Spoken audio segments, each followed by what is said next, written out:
So I hadn't planned to cover the Second World War in the lectures, but because Putin has made World War II memory central to Russian identity and Russian propaganda presents today's war with Ukraine as part of denazification of the country, I think it is important to understand what happened in Ukraine during the Second World War.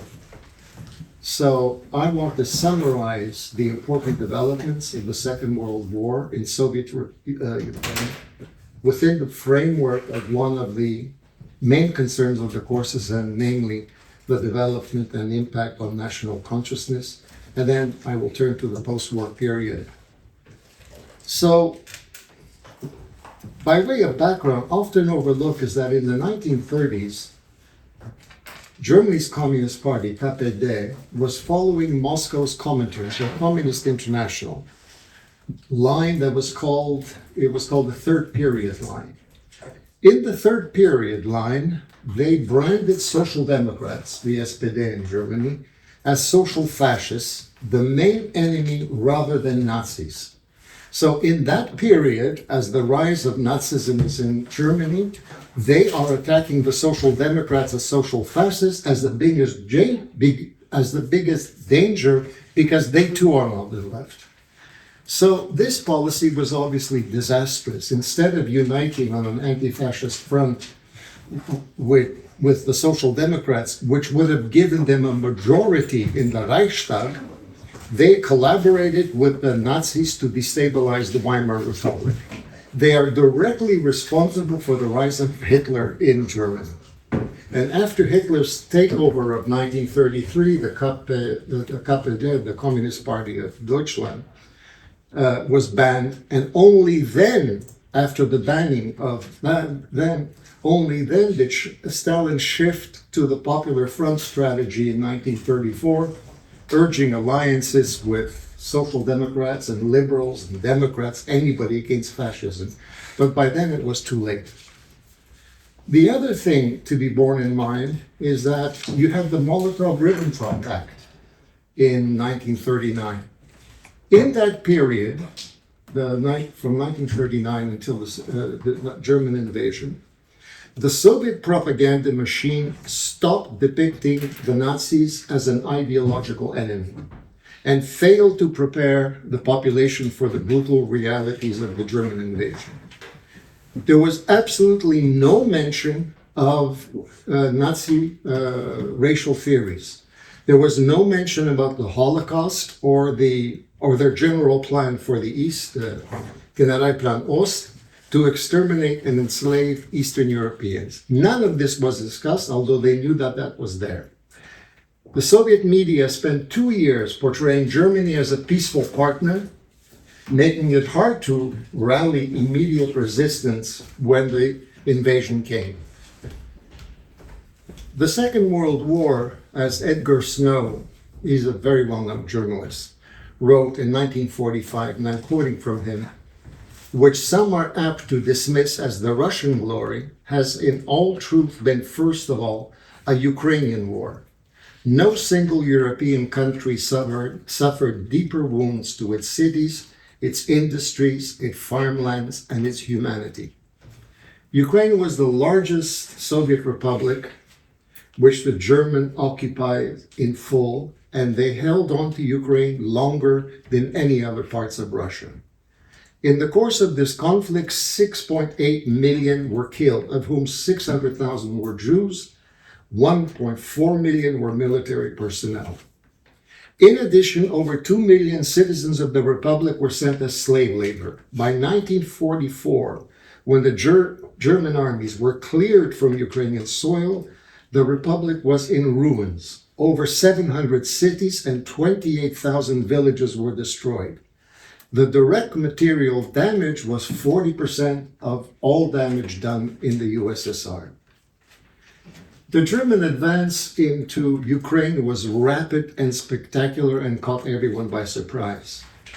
The invasion was launched on the 22nd of June 1941, and by 29 August, from the western borders, they had captured Kharkiv.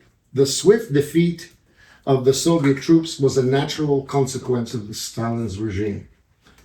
Stalin, as you probably know, received multiple warnings that the Germans are going to invade him. He was told time and time over again by his spies, by everyone. But he dismissed them. One of the most devastating and symbolic failures of Soviet preparations was the destruction of hundreds of Soviet aircraft parked tightly together on open fields on the ground on right bank Ukraine. I've seen photographs of this, and this is like unbelievable. There, the runway after runway of airplanes, nicely, and when the Luftwaffe were flying over, they just couldn't believe it. They thought these are cartons, made out of phony things, made out of cartons. And they realized it's the real airplanes. They couldn't believe their luck that they could destroy the entire Air Force of the USSR in one go. So the Red Army was very badly prepared for the war to meet the German attack, and defeatism was widespread.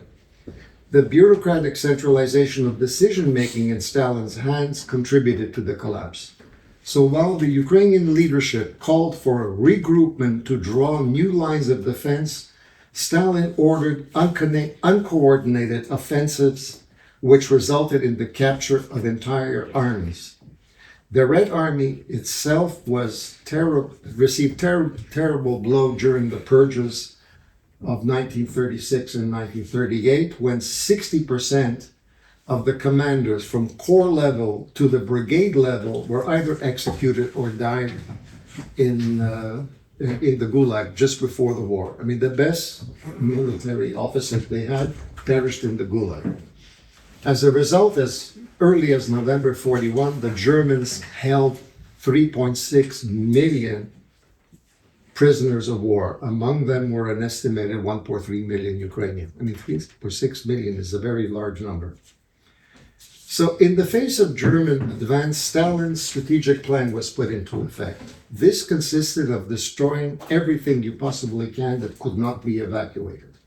Cities, factories, food supply were blown up.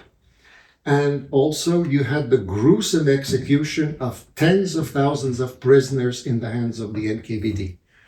There's a museum in Lviv, which you want to go to, which actually talks about the execution of people. As the Soviets decided to withdraw, they slaughtered them. 45% of all collective and state farmed cattle were driven across the border to Russia.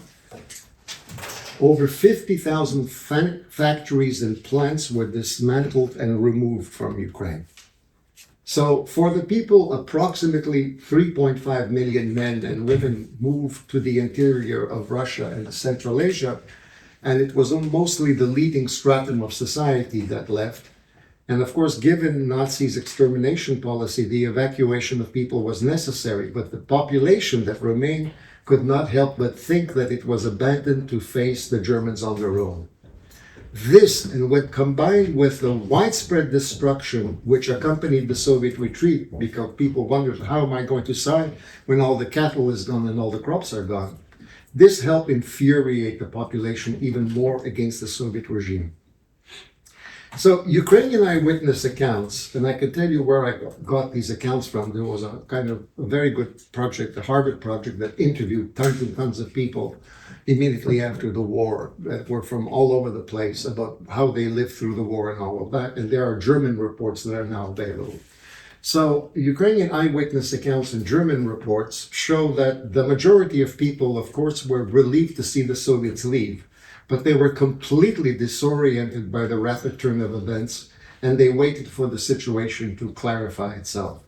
So the whole image of, peasants out there with wheat, salt and bread welcoming the Germans is an invention of the post-war period, which was to show that if you're tough against the Soviets, then, the people will rally around. That was not something that happened.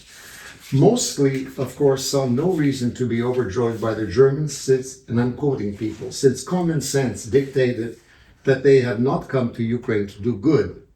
Some groups engaged in watchful thinking.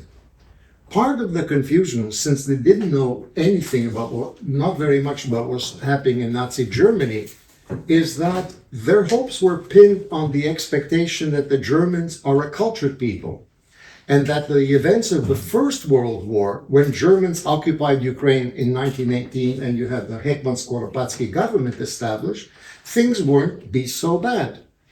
In fact, that was also an expectation of some of the Jewish artisans in Kiev. Like the Germans are cultured, it can't be so bad. Maybe they're going to be like the German troops in 1918. Of course, for the announcement of a positive program in this initial period of confusion would have yielded great results to the Germans if they said, we've come to do this and we're going to do this and this for you. But considering the wishes of conquered people was not part of Hitler's goals, what is important that in this period, German propagandists were forbidden to say anything about Nazi plans for the occupied territories, about Nazi plans for Ukraine. For months, they didn't say anything. So the hiatus between the evacuation of Soviet authority and the entrenchment of German administration lasted several months, starting June. So what happened in these several months when there was no Soviet government around? In a very short span of time, in days and weeks, numerous attempts at self-organization at the local level, in the local administration, schools, newspapers were made. In explaining this unexpected self-activity, two factors are important. The first is the role of Western Ukrainians, thousands of whom were sent into Ukraine by the revolutionary nationalist parties. The second was the development of national consciousness of Soviet Ukrainians during the previous 2 decades. Let's first talk about Western Ukraine. Western Ukrainian intervention in Soviet Ukraine is intertwined with the story of the Organization of Ukrainian Nationalists, or you probably know about it. It was founded in 1949. The UN propagated a brand of revolutionary integral nationalism, emphasizing self-sacrifice and discipline. Apart from a militant attachment to Ukrainian independence, OUN's political and social program was totally confused. It was an unimaginative recast of early fascist thinking mixed in with a populist framework. The Soviet Treaty of 1939, the Soviet occupation of Western Ukraine, Hitler's backing of Hungary's destruction of the Carpatho-Ukrainian Republic. I don't know how much you know about that thing. Well, all of this made OUN very wary about the Germans. But a Soviet-German conflict seemed to be the only way out of the impasse which Ukraine found itself. For this reason, OUN banked on the new war, and they hoped that the new war will give an opportunity to somehow create an independent Ukraine. Because of its conspiratorial nature, the only Western Ukrainian political formation that survived was OUN because it was conspiratorial. OUN was not particularly popular in Western Ukraine compared to other very big electoralist parties that were not conspiratorial and simply collapsed when the Germans came in. And so it used this opportunity to establish contacts in Eastern Ukraine. OUN had two factions. The more radical younger people were called Banderites, they're Bandera followers. The rest, more moderate and kind of classical liberals, were Melnik. They formed expeditionary groups, Pohidni Grupy, whose task would be to follow the Germans into Ukraine and seize power do as much as possible to advance Ukrainian statehood and organize anti-German resistance if necessary. So in 1941, the OUN had 20,000 members, half of whom were under 21 years of age. I mean, not exactly mature people, but very enthusiastic. It sent 8,000 people into Ukraine. I mean, I met some of the people that were there. They were basically told, go east and go to Donetsk. And they had no contacts in Donetsk. And the only reason why they survived, I know one guy in particular, Stachil Sasliy, who organized the underground in Donetsk, is that they were welcomed by people. And it's really quite an amazing story. But can you imagine being about a 19-year-old and told, "Іди організуй там Donetsk." They don't even know where he's on. So small detachments of 10 to 15 people were sent through all of Ukraine, where they served as catalysts. When the expeditionary groups entered Soviet Ukraine, they encountered a population on whom the era of Ukrainization and the formal existence of the Soviet Ukraine had left a great mark, to quote a Western observer. And it's extremely interesting to read some of the reports of the Похідні групи, of their discussions with Ukrainians who had just lived through the Stalin period, what they thought about that.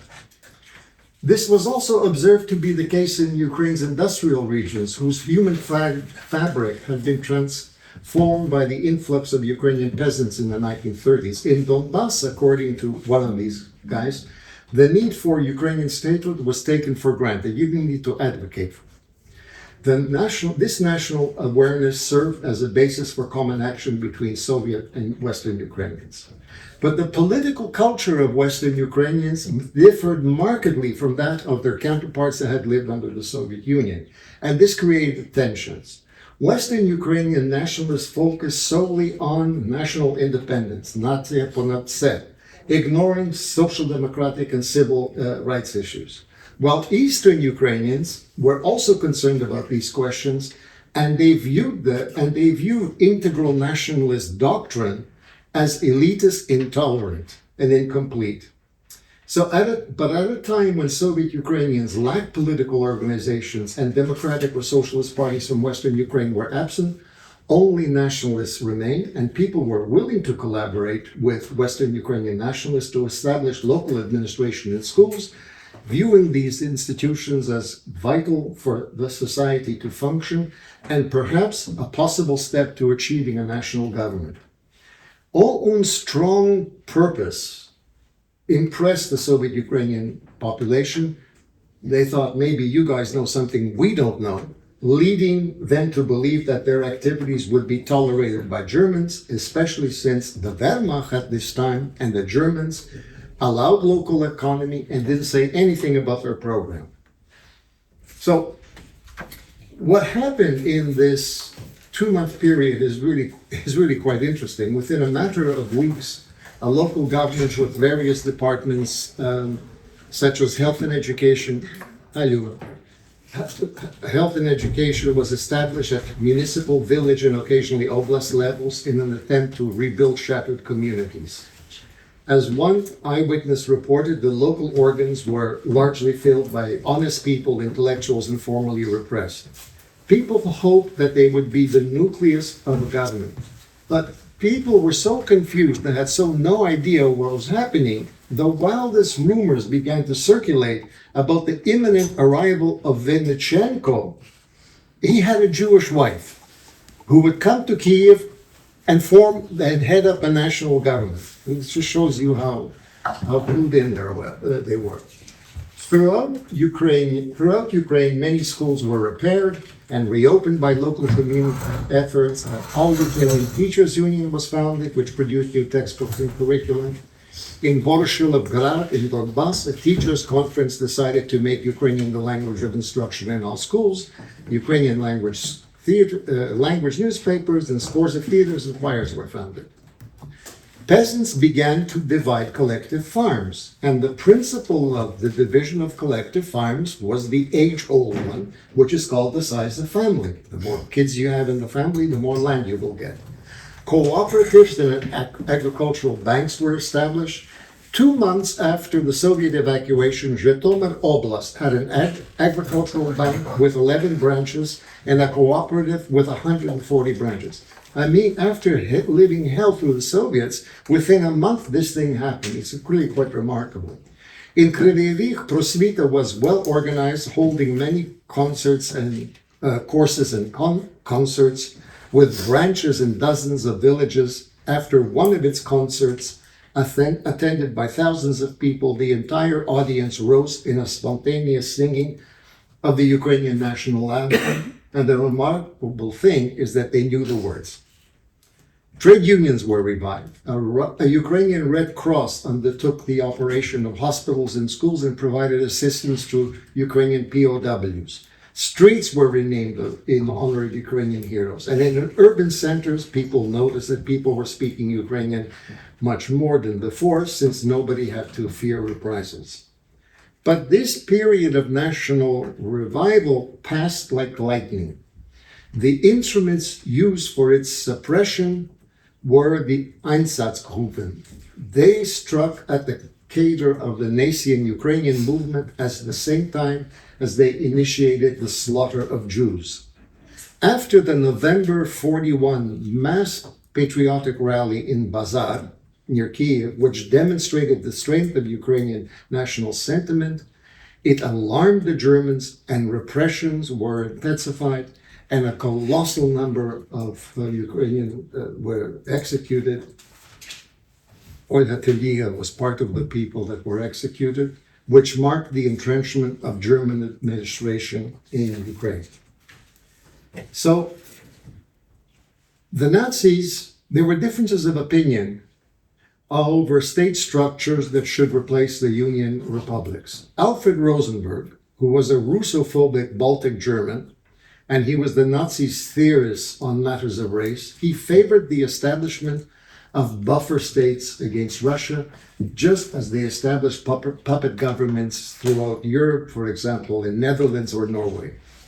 But his concepts clashed with the views of Hitler and the establishment, which wanted Ukraine, especially, to colonize and exploit in the East as part of creating space for the propagation of a new German race.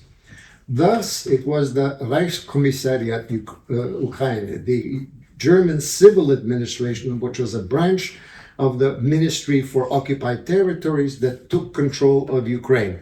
That was different in all of the other occupied countries of Europe.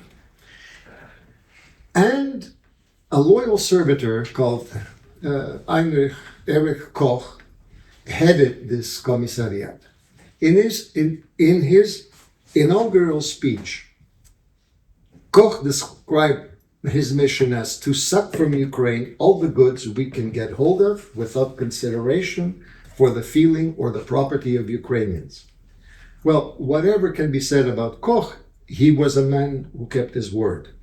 To emphasize the fact that Ukraine does not exist, I'm quoting him, it is merely a geographical concept. It was in Rivne, a small provincial town that became the capital of the commissariat. Kiev, the hell with it. So a vast German administrative network encompassed all spheres of activity. I'm quoting a Soviet history of the period. Quote, in none of the countries hitherto occupied by the fascists was there such a large occupational force and such a numerous occupational apparatus as in Ukraine. Remember that because that's important. Indigenous administration, unlike almost all European countries, only functioned at the village level or groups of villages or small or towns under strict control of German supervisory personnel. Whereas other groups, national groups, had committees that acted as the representative bodies.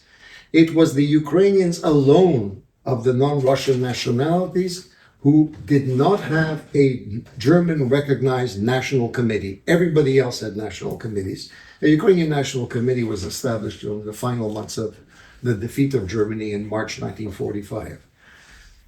If participation in civilian administration under German occupation is a measure of collaboration, then in Ukraine, collaboration was by far the lowest in occupied Europe, only for the simple reason that the Germans did not allow it. And I think that's an important point to stress. The word Ukrainian was often used to describe the local administration and its officials, but this referred to the territory of Ukraine. In fact, many officials were local ethnic Germans, the so-called Volksdeutsch or Russians. This was especially the case after individuals with a pro-Ukrainian orientation were repressed. While many who served in local administration did so to survive the famine and the ravaged urban centers, there were, of course, opportunists, or they were Soviet agents. The police, some of whom participated in the Nazi roundup and extermination of Jews, was, according to these witness accounts, was compromised of the worst elements of society. It should be noted that the police also, and I'm quoting Soviet sources, contained the strongest communist infiltration, a development greatly assisted by the German practice of retaining many of the Soviet militia as a matter of convenience. By the winter and spring of 1942, according to the official history of Ukraine, and I'm quoting, members of the communist underground had infiltrated the auxiliary local organs established by the occupiers. Very often these organs were in the hands of Bolshevik agents or communists. The treatment of prisoners of war provoked mass anger. Initially, prisoners of war were segregated according to nationality. Some non-Russian prisoners, including Ukrainians, whom the Nazis considered essential for harvesting the crops, were released. But after OUN proclaimed an independent Ukraine in Lviv on 30 June 1941, against the wishes of the German occupation, Berlin reversed its policies in the autumn. Hitler ordered the suspect Ukrainians to be captive, while allowing the freeing of other nationals, especially those from the Baltics. Prisoners of war, unlike prisoners from all other Allied countries, were kept in conditions designed to bring about their death. Of the 5.8 million prisoners of war who fell into German hands, and 2 million are known to German hands, 2 million are known to have died. Another million are simply unaccounted for. They can't document their death, but are presumably dead. The Soviet government, for its part, turned a blind eye to the fate of the prisoners of war.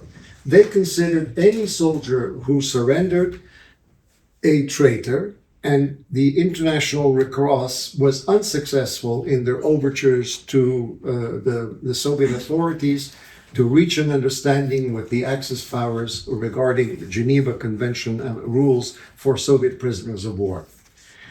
The treatment of prisoners of war was considered by many to have been one of the biggest factors that turned the population against the occupation.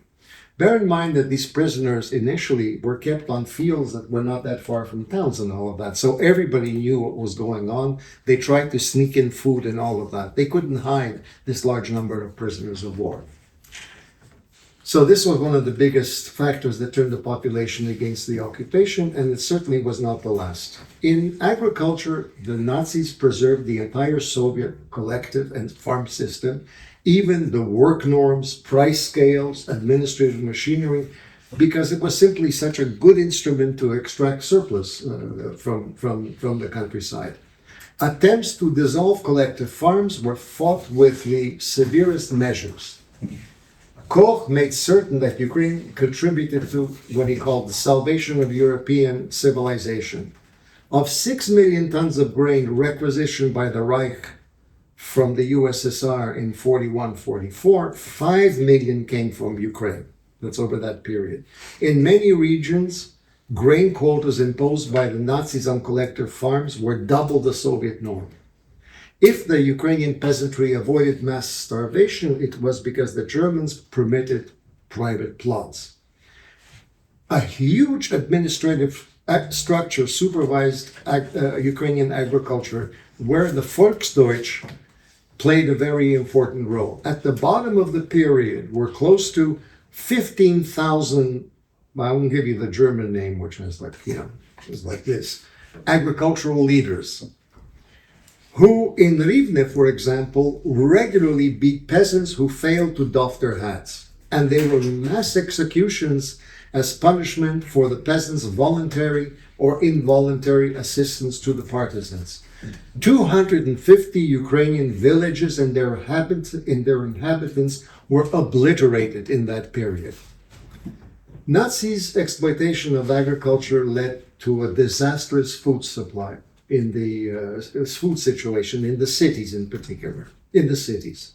In 1941, German administrators increased the food quota to be delivered to the Reich and regarded, quote, Jews and the population of Ukrainian cities as Kyiv are superfluous eaters. In Kharkiv, what we know is 70 to 80,000 people died of famine. One of the most hated aspects of German rule was the Ostarbeiter, or Eastern conscript labor program. Initially, Ukrainians volunteered because they thought that volunteered to go to Germany to escape famine. They had no idea about the conditions. But eventually the volunteers were packed into freight cars without food or sanitary supplies and shipped off to Germany, and those who survived very often were behind barbed wire and fed only enough to keep them alive so they could work. Unlike Western Europeans or even Galician Ukrainian foreign workers, people from Soviet Ukraine were treated as social pariahs and forced to wear a humiliating badge designating them as workers from the East or Ost. They had the Ost badge, and they were subjected to draconian labor discipline. When by the summer of 1941 news of their treatment reached Ukraine, the Nazis could not meet labor quotas. People were arbitrarily rounded up in public places, for example, in a cinema. It would round up everyone and ship them to the summer. And in the summer of 42, a mandatory 2-year labor service in Germany for all men and women in Ukraine between the ages of 18 and 20 was decreed. Entire communities suffered reprisals for failure to comply with labor quotas. Of the 2.8 Ostarbeiter carried off to Germany, 2.3 million were from Ukraine. So the occupation had obviously severe consequences for education, culture, and health. The Nazis' approach to education was very straightforward. Quote Hitler, during his visit to Ukraine in 1942, he said, Ukrainians should be given only the crudest kind of education necessary for communication between them and their German masters. So all schools were closed because no education was to be had after the 4th grade. As for health, it was decided to curtail medical services in order to, quote, check the biological power of Ukrainians, as Koch put it. Policies such as these were utterly incomprehensible to a population on whom the ideology of progress had left such an imprint. Ukraine was also affected by Nazi racial policies. Nazi racial doctrines towards Jews were uniquely perverse and qualitatively different from those that applied to such Untermenschen as Ukrainians. However, by any other measure, Nazi views concerning Ukrainians were extreme. Goering thought, and I'll be quoting all of these guys, the best thing would be to kill all men in Ukraine over 15 years of age. Himmler said, the entire Ukrainian intelligentsia must be decimated. Do away with it and the leaderless mass will become obedient. Koch said, if I find a Ukrainian who is worthy of sitting at the same table with me, I will have him shot. Such views resulted in a campaign of terror insufficiently chronicled, the mass destruction of the intelligentsia, the execution of hundreds of thousands of hostages, the incarceration of countless others in Buchenwald, Auschwitz, and Ravensbrück, and other camps where Ukrainians were denied even the right to wear the letter U to indicate the nationality. Every nationality had one. So the strong hatred that Nazi actions provoked expressed itself in an affirmation of Ukrainian identity. The German occupation increased national consciousness in Ukraine, commented an eyewitness. Nazi policies also gave rise to large-scale resistance movements, both national and Soviet, that were influenced by this new patriotism. It was people who escaped from labor conscription that was a factor in the formation of the Ukrainian insurgent army, UPA, in Volyn in 1941. People had just run into the forest, and there were thousands of them. By 1942, UPA in Volyn had 15,000 men under arms and controlled a liberated zone of 50,000 square kilometers and had a population of 2 million. It was a safe haven. By 1943, when OUN took over UPA, it expanded operations to Galicia, and by 1944 had 40,000 members. Elsewhere in Ukraine, the resistance did not take the form of armed struggle. Ukrainian resistance was carried out primarily by clandestine groups who engaged in anti-Nazi and very often anti-Soviet propaganda and agitation. These groups were successful in Ukraine's industrial heartland among workers in Dnipropetrovsk, Riveri, and especially Donbass. In the Donbass, for instance, members of the OUN expeditionary groups, and they belonged to a progressive wing within UPA, which was called the Mitringa group. I mean, most people don't know about that. They built an OUN network that encompassed a dozen cities. Its organizational core was 500 members with some 10,000 active sympathizers who distributed leaflets and all that. The organization was unquestionably more significant than communists on the ground in the Donbass. The ingredients contributing to its success were varied. First, the OUN did not work openly in the early months of occupation, but remained underground and preserved its cadres. Also, the OUN, under pressure from East Ukrainian workers, abandoned the integral nationalist doctrine in favor of a program calling for the democratization of socio-economic and political life, and the Mitringa group was very, very sympathetic to this. The workers in Donbass, on the other hand, embittered by exploitation by Stalin and Hitler, supported what they called was, and these are quotes from people, the struggle to complete the social revolution of 1917 by giving it a concrete national form. Thus, the slogan of OUN in Donbass was for a Soviet Ukraine without the dictatorship of the communists. The rise of Ukrainian patriotism during the Second World War was such that Stalin was forced to concede to it in order to harness its force. For him, this was an expedient to improve the battle worthiness of 4.5 million Ukrainians who fought in the army. Moreover, there were 250,000 strong Soviet partisans that needed to communicate a message to the population, and the old dreary Soviet slogans were not going to work, so they had to communicate a new message. So in concrete terms, Stalin's concessions weren't much. Ukraine obtained its own Ministry of Foreign Affairs, eventually got a seat in the United Nations. The study of Ukrainian ethnography, architecture, and history was revived. The adjective Ukrainian was attached to the name of armies and fronts. That's the first Ukrainian front, one of the most important. You had the Order of Bogdana Kravchenka was created. But these concessions did have a huge symbolic significance, for they legitimized the expression of Ukrainian patriotism. And this opportunity was seized by the Ukrainian intelligentsia and party leaders that transformed into major propaganda efforts. In countless leaflets, posters, meetings, and publications, the historical continuity of the Ukrainian nation was affirmed and its uniqueness stressed. The struggle against Hitler was legitimized by invoking the traditions of Ukrainian liberation struggle. Ukrainians were called upon to fight Hitler in order to defend, these are all quotes, defend our Ukrainian statehood, our native culture, our native tongue, our national honor and pride. There was also the widespread hope that after Ukraine had suffered all the horrors that it did in the 30s in the Second World War, that things would be different after the war. And the Soviet underground spread the rumor that after the war, collective funds would be disbanded, which of course they were.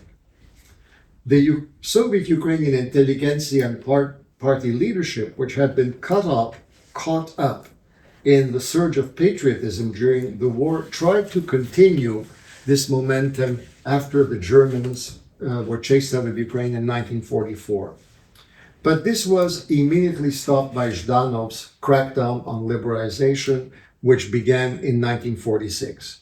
The focus of this campaign was against the relaxation of ideological controls which occurred during the war, which resulted in Ukrainian historian, I'm quoting from Zhdanov, Ukrainian historians writing books less influenced by the Russian version of history, that prompted Ukrainian writers to press for freedom from censorship, that allowed others to, and committed a host of other serious Ukrainian nationalistic errors.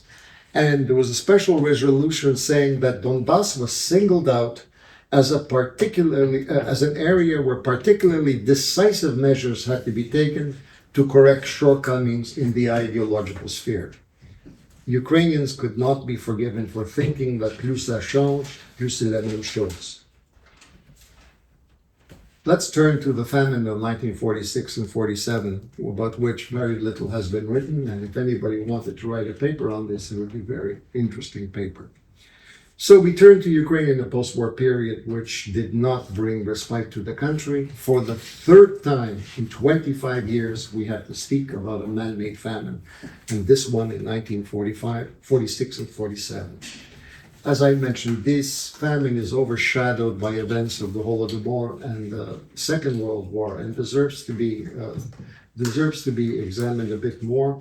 After independence, the documents have been released, so we have a much clearer picture of what happened in the famine, and we have a very clear idea, because from the archives, of how the Ukrainian government tried to intervene and couldn't.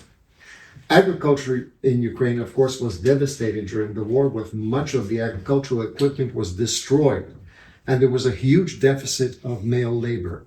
Women formed 80% of the agricultural workforce in Ukraine, as well as 800,000 children between the ages of 12 to 16, and there was very little machinery there. A severe drought hit Ukraine, southern Ukraine, in 1946, which reduced harvests. It also reduced harvests in the same type of steppe zones in Russia. But in Russia, there was no famine.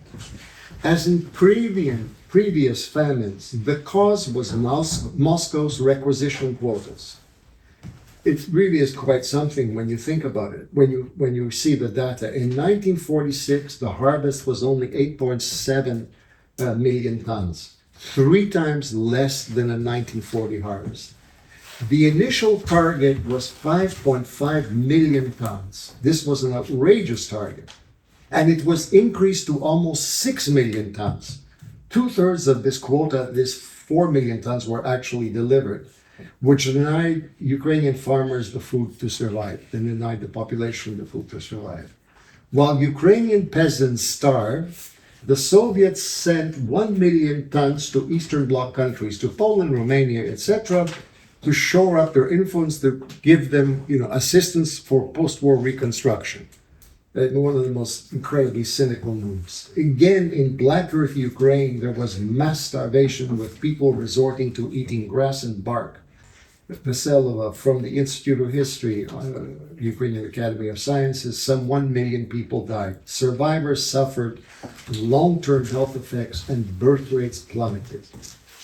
From published works, from published records, we know that Ukrainian authorities made repeated attempts to lower the grain quotas, but to no avail.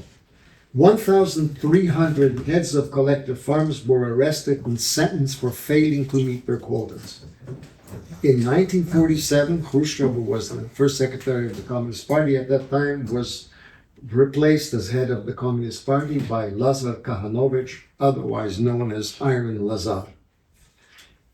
Maksud Maksudov, otherwise also known as Alexander Bagryonishev, is a respected demographer, writes that when the casualties of the revolutionary period, the casualties of collectivization, the purges, and World War II are combined, Ukraine lost 50% of its male population due to higher mortality in war purges and labor camps, and 25% of its female populations from famine, repression, and war-related hardships. Such a mountain of skulls is unprecedented in European history. By the way, one of the things that does surprise me is that I can't remember seeing any memorial to the victims of the 1946-47 famine. It's almost like a forgotten thing. I mean, we're so used to famines, I guess, that one that claimed 1 million lives. I mean, I think this is a terrible thing. Karl Marx wrote in Das Kapital, quote, "Each particular system of historical production effectively possesses its own demographic laws, which have historical consequences." In the first lecture, we discussed the Soviet the Russian social formation, a patrimonial state established by Ivan III in the 14th century, which has persisted over the decades. A patrimonial state, a centralized autocracy, controls the economy and much of society, blurring the distinction between state and public and private spheres. In the case of the Russian patrimonial state, the empire is central to the construct of identity. Communism represented a patrimonial state, and certainly Putin's Russia is a contemporary version of patrimonialism. Man-made famines in Ukraine were a product, perhaps an extreme product, but it happened 3 times in Ukraine's history within 50 years, of that model. The issue in relations between Ukraine and Russia, as we mentioned before, is not just national identity, but the clash of 2 very different social formations and distinct political maps because of their different evolution. So, and some of these political and societal differences some of the political and societal structural outcomes after 1991 are rooted in these differences. So now I'm going to turn to the post-war period. And I won't get very far in the post-war period, but we'll pick it up next time around. It'll be very, very condensed. So let's turn to social changes in Ukraine after the Second World War, and we begin with the population. Society in Ukraine began its recovery in 1950s with a changed ethno-demographic structure. The most important outcome of the war was, of course, as a result of Nazi extermination policies. Jews, which played such an important role in Ukraine's population before, were reduced to a mere 2% of the population. So the incorporation of Western Ukraine added approximately 7 million nationally conscious Ukrainians to the Republic. So Ukrainians as a percent of the total population increased from 73.5% in 1939 to 76.8% in 1959. This increase, proportional increase from 73 to basically 77%, proportional increase, this increase in their proportion of the population is due to the fact of the drop of other nationalities, Jews and others. Ukrainians did not augment their share of the population at the expense of Russians in Ukraine, the so-called Russian minority. In the post-war period, the growth of Russians in Ukraine was simply unprecedented. Between 1939 and 1989, the Russian population in Ukraine increased from 4 million to 11 million, 178%. Ukrainians increased from 32 million to 37 million, 5% increase. In the past, especially in the 1920s, the village had very high birth rates and could maintain their share of the population, notwithstanding the increase of Russians in Ukraine. But the natural rate of increase stopped in the post-war period. The birth rates in the countryside became the same as in urban cities. And in fact, Ukraine had, apart from the Baltics states, the lowest birth rate amongst the 15 republics of the USSR. So when you don't have a natural rate of increase of any size, and you have this mass migration of Russians, it has very serious consequences on your society, on the ethnic composition of Ukraine, of course. So the Russian population in Ukraine was increasing twice as fast as the Ukrainians were increasing. So in the post-war period, Ukrainians saw their plurality eroded. In 1959, Ukrainians were 76% of the population. By 1989, on the eve of independence, they were 72%. And everybody thought, certainly in that period, if this continues, it's just going to be dropping and dropping and dropping because there's no sources of renewal because the natural population growth is so low. Russian immigration heavily impacted eastern Ukraine, where by 1989 there were 44% of Luhansk, 43% in Donetsk, 33% in Kharkiv, and 32% of Zaporizhia Oblast. This, I'm only mentioning the oblast where these numbers are bigger than 20%. If you add Russification policies to this population trend, and bear in mind that in 1989, 17% of Ukrainians gave Russian as their mother tongue, you also had mixed marriages that were actively promoted. Now, forget about what I said about 89. I will come back to that.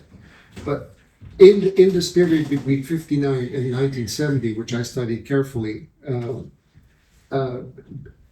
because of the political trend, mixed marriages actively promoted. Between 59 and 70, 400,000 Ukrainians were lost through assimilation, that is, declared Russian as their nationality. In 1959, 86% of Ukrainians gave Ukrainian as their mother tongue. 1959, 86%. This dropped in 1970 to 82%, and only rose after independence to 85%.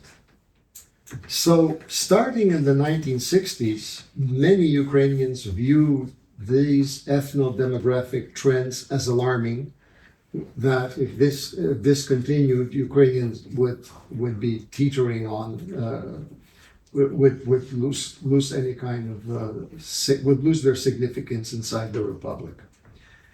So, and this alarm was one of the triggers for the rise of national assertiveness and dissent. The large increase in the Russian population was possible because the Republic's government had no control over its labor recruitment. I mean, it's really quite something. You're a country, but you can't control who comes in. The Republic's agency, the Administration the Republic's Agency for the Administration of Organized Recruitment of Labor, had no jurisdictions over institutions and enterprises of all union jurisdiction. These organizations, these all union jurisdictions, were large enterprises, very big factories, especially in the East, recruited largely from outside the Republic, despite instruction by the Ukrainian authorities that you have to use local reserves. And many Russians, of course, were very attracted to Ukraine because of the climate, the easier way of life, a developed social infrastructure, schools and hospitals and cinemas and theaters that were in their language, and because the economy offered job possibilities in a variety of skills and qualifications. Although the Ukrainian party tried to stem the tide of Russian immigration, they were not successful. To say a bit more about these all-union enterprises, 30% of all enterprises in Ukraine were all-union. That is, they had no Ukrainian government management at all. But these were the largest and most strategic ones that were under direct control, Moscow's control. And this had colossal political consequences. The director of these concerns did not operate within any kind of political framework. In a real sense, they were a branch of the Russian economic elite. And this, of course, would pose some problems for when the movement for independence got its head of steam. Between 1959 and 1970, the rate of Ukraine's urbanization increased by 37% to 47%. And as Ukrainians migrated into towns, they formed the majority of the urban population by 1959, sorry. You know how this whole problem of Ukrainians in towns was such an issue before the revolution in the 1920s. By 1951, 62% of the urban population is Ukrainian. Migration everywhere involves rivalry. So while Ukrainians are coming into towns, Russians are coming in from Russia. Migration everywhere involves rivalry as people vie for well-paid and interesting employment. But not everywhere, however, does rivalry entail tensions between nations and ethnic groups. In Ukraine, because of the substantial Russian migration it did, it created a very competitive framework, and the focal point of these tensions was were the cities. A word about urbanization. During the Second World War, Ukrainian cities bore the brunt of military confrontation. And again, you see that there is catastrophe in Ukraine. The situation is very bad, but the assistance that comes from the Soviet government is totally inadequate. So between 1946 and 51, only 15% of Soviet construction funds were spent in Ukraine, rebuilding. Only 50%, whereas this is where over 40% of the population was left homeless. So the Ukrainians had to figure it out on their own. Had it not been for the savings of Ukraine's impoverished population, there would have been very little reconstruction at all. The central government's neglect of investment in Ukrainian urban construction meant that Ukrainian towns in 1950 had 12 million people, well below the 1940 mark of 13.8 million. So urban growth occurred because it was related to industrial investment. Since major investment was the monopoly of the all-union government, urban growth reflected Ukraine's predicament. Recall, at one time in the past, we said that all of the economic investment that was determined by the center favored the extraction of raw materials, that is, the same. So major industrial investment decisions were the monopoly of all union government. This meant that Ukraine suffered from discriminatory practices in the location of new plants. At the same time, the Republic's economic development was affected by a drain of capital. So not only were you not getting the right amount, the equal share of investment, they were also draining your capital. And this Ukrainian economist pointed out at that time, between 1959 and 1961, the all-union government expropriated 1/3 of all budgetary revenues in Ukraine. Because Ukraine did not receive a fair share of industrial development, its urban growth was held back.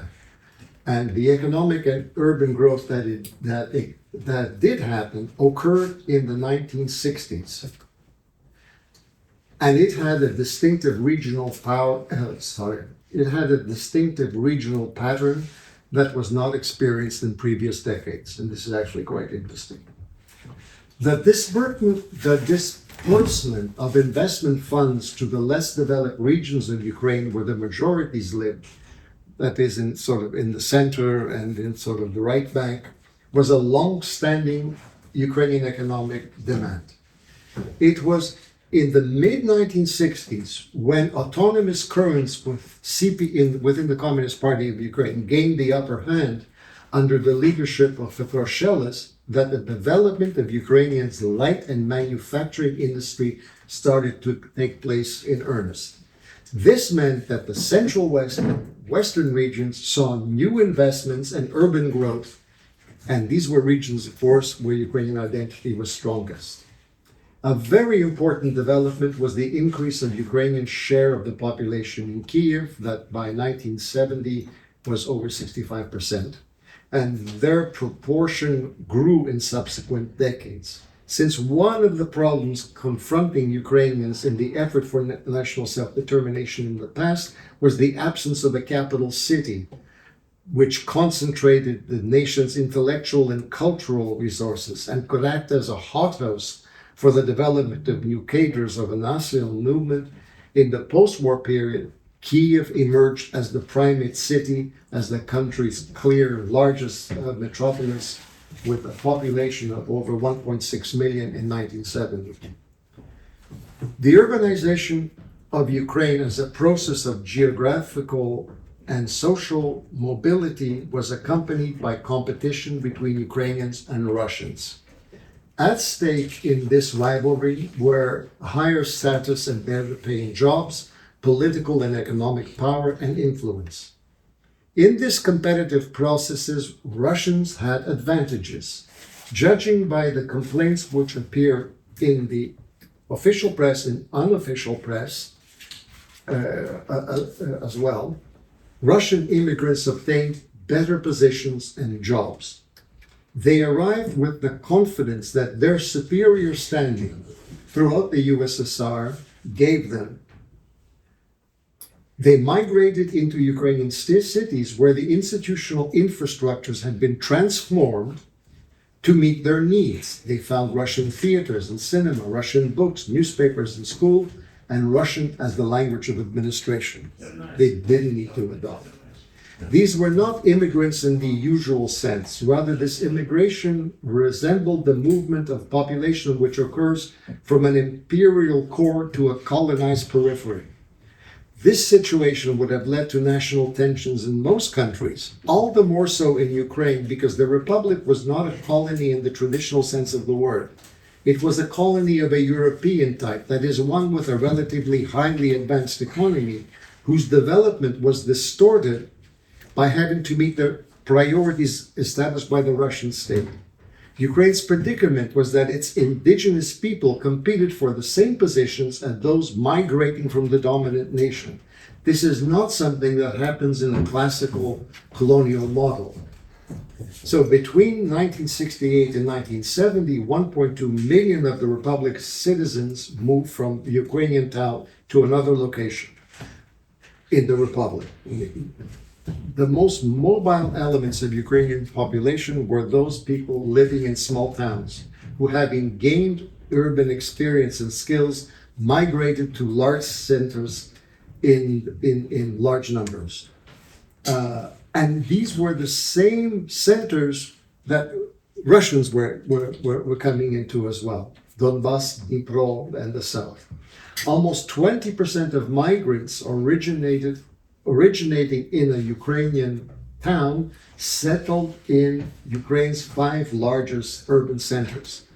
So the point is that these people are coming from small towns and this kind of stuff are settling in the 5 urban centers in exactly the same place that the Russians are coming in. And you have a competition for housing and all of that, which was scarce. Based on evidence from Donbass, Ukrainians, when confronted with large immigration, suffered where this had their experienced career disappointment and often had to move to another location. The mobilization of Ukrainian youth reached an exceptionally high tempo in the second half of the 1960s. As a result, Ukraine's rural population declined by 1.3 million in 10 years. The improvement in the level of education resulted in new aspirations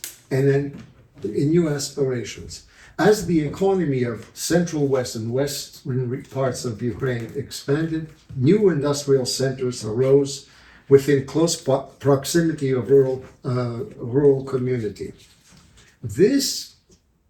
Another thing that happened that was very important was the abolition was granting the collective farmers internal passport in 1974. Until that time, you had an apartheid system. Collective farmers did not have an internal passport and could not move. After 74, they could move. So you have hundreds of thousands of people coming into the cities and this sort of thing, getting an education. So this rise of expectations that social transformations brought about, when combined with a highly competitive climate that was created in Russian cities as a result of Russian immigration, were some of the principal factors underlying the recrudescence of Ukrainian national feelings during the 1960s. So let me talk a little bit about problems of Ukrainian national identity. In the post-Stalin period, official Soviet discourse on national relations in the USSR, and this discourse had policy implications because the policy was carried into government actions. They centered on 4 themes. One is расцвет, the flowering and development of nations, which has basically happened. Then you have the сближение, the drawing together or rapprochement of nations as a result of building a union-wide economy. Then you have слияние, the fusion of nations into a single nationality and the emergence of a new historical community of people, Sovietsky narod. But ideology, as Marx and Engels pointed out, is a smokescreen which hides the interests of dominant socio-political groups. Official formulations of nationality relations in the Soviet Union were no exception. The centralization of power in the hands of the Russian leadership was a fundamental reality of the USSR. And to justify it, common interests, common psychological and cultural characteristics between the rulers and the ruled were posited as a way of legitimizing domination by a single group. On the agenda was Russification. And the next lecture, I'll point out the extent of Russification that actually occurred, the reduction in the school system, the passage of new language laws, the reduction in newspapers and books. I mean, it was a very, very big push to marginalize Ukrainian culture. Well, obviously, the sliyanie народу is an absurd notion. To imagine that a Kyrgyz and a Georgian are going to form a new nation is kind of totally idiotic. But it's not tried to sound very scientific. So Kravtsev, who was the leading ideologist of this thing, wrote, he says, the drawing together of nations is a natural and objective process. It's just like a normal social development going on. The national form is not unalterable. It can be changed into which we can, it's not unalterable. It can be changed. The drawing together, of course, occurs around the Russian culture and language. The Ukrainian, so, I mean, that was what he said. So this is a drawing together. The national form is not unalterable. We can change the national form, and there's going to be a new sort of entity emerged, which is gathered around Russian language and culture. Ukrainians and Belarusians, and especially Ukrainians, because of their linguistic and cultural proximity to Russians, were singled out for a vanguard role in the process of merging, rapprochement, and the rise of a new Soviet people. Ukrainians were elevated to the status of younger brother and put on the slate for immediate and complete Russification. The principal obstacle to this was, of course, the peasantry, who still nurtured a separate Ukrainian identity. Urban Ukrainians, of course, will be successfully assimilated. So this was a process that was promoted in Soviet discourse, and in the West they certainly believed this. They said that because of this kind of stuff, it is inconceivable, the vast majority of Western observers, that a national movement of any significance will emerge simply because the basis of national identity was too weak because of the Russification that has occurred. If you look at Ukrainian society in 1989 on the eve of independence, Ukraine has 51 million people. Well, compared to what we have now, it's quite a chunk. Ukrainians were 72.7% of the population, a drop from the previous period. While Ukraine's population grew from 1959 to 89 by 16%, the Russian population grew by 60%. Ukraine's population growth, as I mentioned before, if it occurred, as a whole, the Republic's population growth, if it occurred, is because of immigration. The percent of Ukrainians who considered Russian as their mother tongue increased from 20% in 1959 to 27% in 1989. The result of the total population, the result was, if you look at the total population of Ukraine that considered Ukrainian as their mother tongue between 1959 and 1989, it dropped from 73 to 65%. And those Ukrainians who considered, a general population that considered Russian as their mother tongue was 33% by 1989. After such a tortuous history, the social structure of Ukraine changed because of industrial growth after the Second World War. By 1980s, around 75% of the working class was Ukrainian. But the problem of Ukrainian social mobility remained. As early as 1959, every second Russian who worked in Ukraine was a white-collar employee. We have to use these categories because this is how the Soviets produced the statistics. And Ukrainians were 60% of this group. when they were significantly underrepresented. The demands of scientific and technological development necessitated the rapid growth of the intelligentsia. And that is defined in Soviet data as positions requiring higher education. In the 70s, this group numbered 3.6 million, but Ukrainians formed a slim majority, 56%. So if you're 77% or 76% of the population, but 56% of this critical group, there's something wrong with your social mobility. But nonetheless, this group was potentially a major force in promoting Ukrainian national cause. But at the same time, this is a group that was most exposed to the impact of Russian culture more than any other group. The pressures of Russification were on them. But Ukrainians were a dominant group in the intelligentsia that you can consider intellectuals, those who shape ideas. And the country was bolstered significantly in terms of its ability to articulate a national agenda by the addition of Western Ukraine to the Republic, whose contribution is well known, and we don't have to go into it. Russification, understood through the prism of language usage, does not result in a dampening of national ambitions, because national ambitions are also driven by other factors. And I'll discuss this in the next lecture, is because of these other factors, actually Russification did not work. Russification's regional dimension posed a huge challenge in the East, especially where the development of the infrastructures communicating national identity were very weak. How do you expect people to develop a national identity in those regions that had virtually no Ukrainian schools? The first and only census in independent Ukraine since 2000 in Ukraine, and that is the 2001 census, showed a reversal of Russification. Ukrainians formed 78% of the population as opposed to 73% of the population in 1989. So that's a 6% increase. And this growth was entirely due to the reversal of national identity. In fact, in that period, a lot of Ukrainians left to work in the West, especially people from Western Ukraine.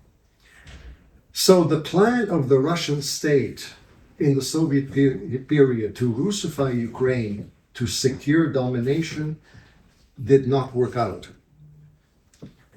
And that is also because, of course, the Soviet Union as a social formation collapsed.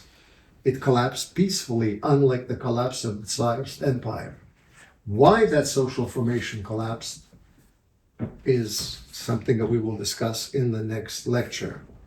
But the Russian imperial project was never abandoned and took a new and extreme form under Putin, which, as an extreme chauvinist project, is not about Svizhenia or anything like that.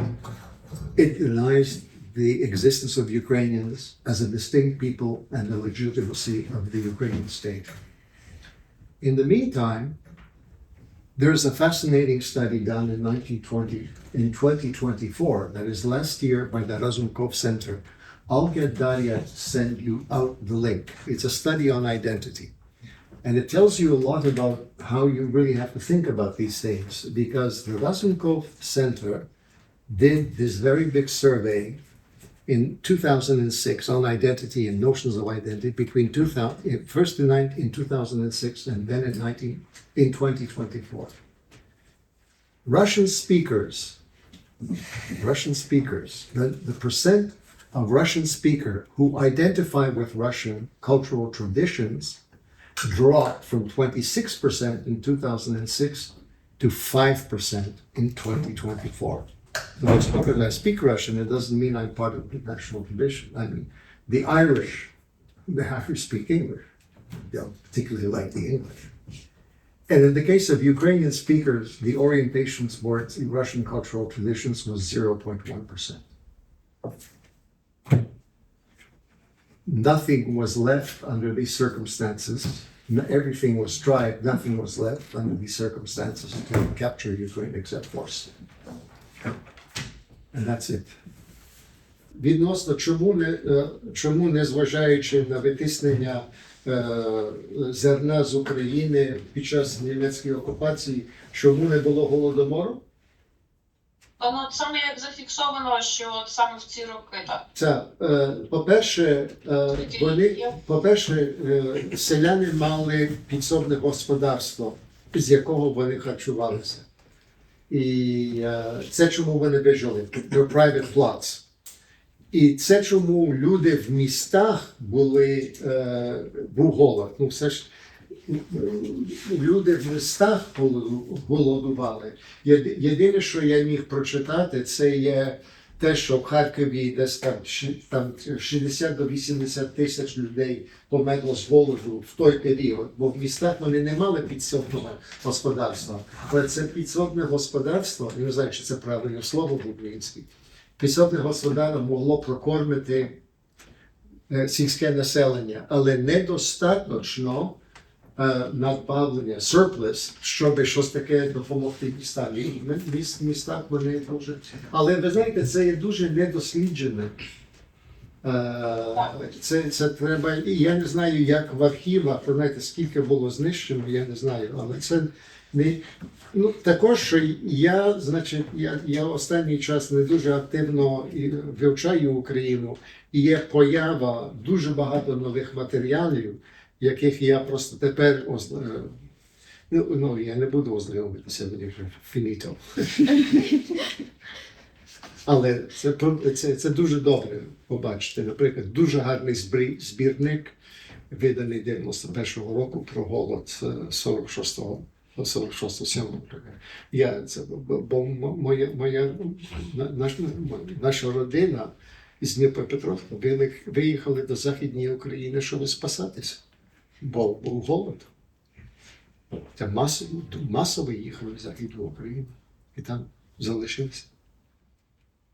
Пане Богдане, а можна питання? А от тоді переміщення цих людей, умовно, на Західну Україну, воно відбувалося за рахунок нетворкінгу, тобто просто хтось сказав, от там на Заході краща ситуація, умовно. Чому? Чи люди якось інтуїтивно, як відбувалося ось це? Те, що переїжджали в 46-му, бо вони знали, що на Західній Україні немає, бо це також було територіальне, це є посуха, так? Це є степова Україна. І тут також є, вони збирають, а Західна Україна не живе цим збіжжям, знаєте, і зерном, що вони будуть. І вони знали, що в Західній Україні в той час іще було, колективізація тільки почала, всі знали, що там немає голоду. І в багатьох центральних регіонів знали, що немає голоду. Але це не є, що уряд якийсь існував, цей голод був штучний, він не мусив відбутися. Коли люди голодують, це просто, коли голод є, як в минулому, вони експортують зерно. Просто людське життя з України, зокрема українське життя, це просто не врахувалося. Не потрібно.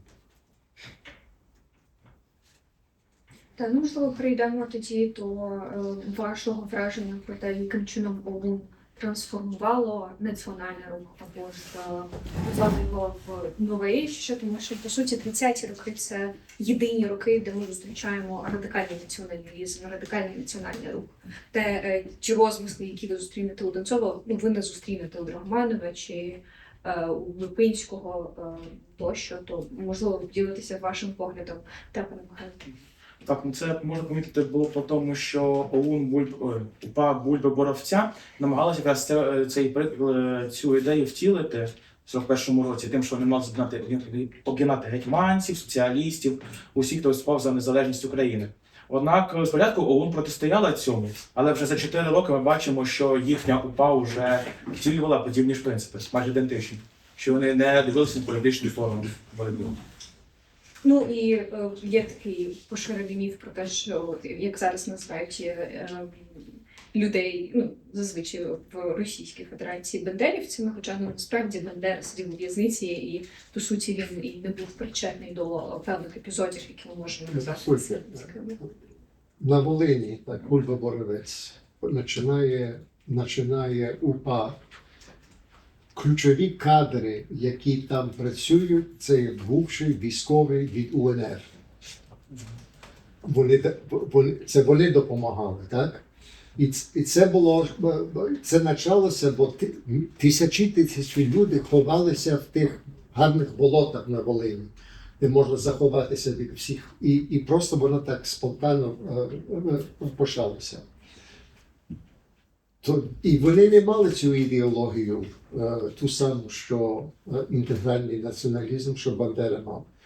А тоді ОУН-В перебирає УПА. І між іншим розстрілює деяких людей із Бульба-Боровця УПА, щоб перебрати це все. Вони були достатньо тоталітарні. Але ОУН на Донбасі були зовсім другі люди. Почитайте спогади Стахова. Так, насправді цікаво те, що якраз певну таку структурну можливість до розвитку цієї національної ідентичності стало те, що оця вся радянська еліта її вивозили власне з України, і це давало можливість власне українцям за цей невеликий проміжок часу, але власне бути без гніту радянської еліти і якраз таки висловлюватися і створювати оці всі політичні умови для себе. Там це було 3 місяці. Хоча б. Але це цікаво. Так. Що можна... Я чому давав цей приклад Житомир? Сьогодні створити аграрний банк із там, знаєте, 140 відділень, то це забере, не знаю, скільки там постанов, чорт його знає що. А там просто це швидко роблять за місяць. За такий Як короткий лишіть народ спокою, сам собі розбереться. Так, Арсеній. Тема ОУН на Донбасі доволі цікава. На першому курсі, поки писав курсову, ознайомлювався з роботами Стахова. І тут хочу відзначити, що радянська влада робила все можливе, щоб зберегти міф про те, що Донбас – русський край робітничий, і не було згадок ніяких, що ОУН було на Донбасі.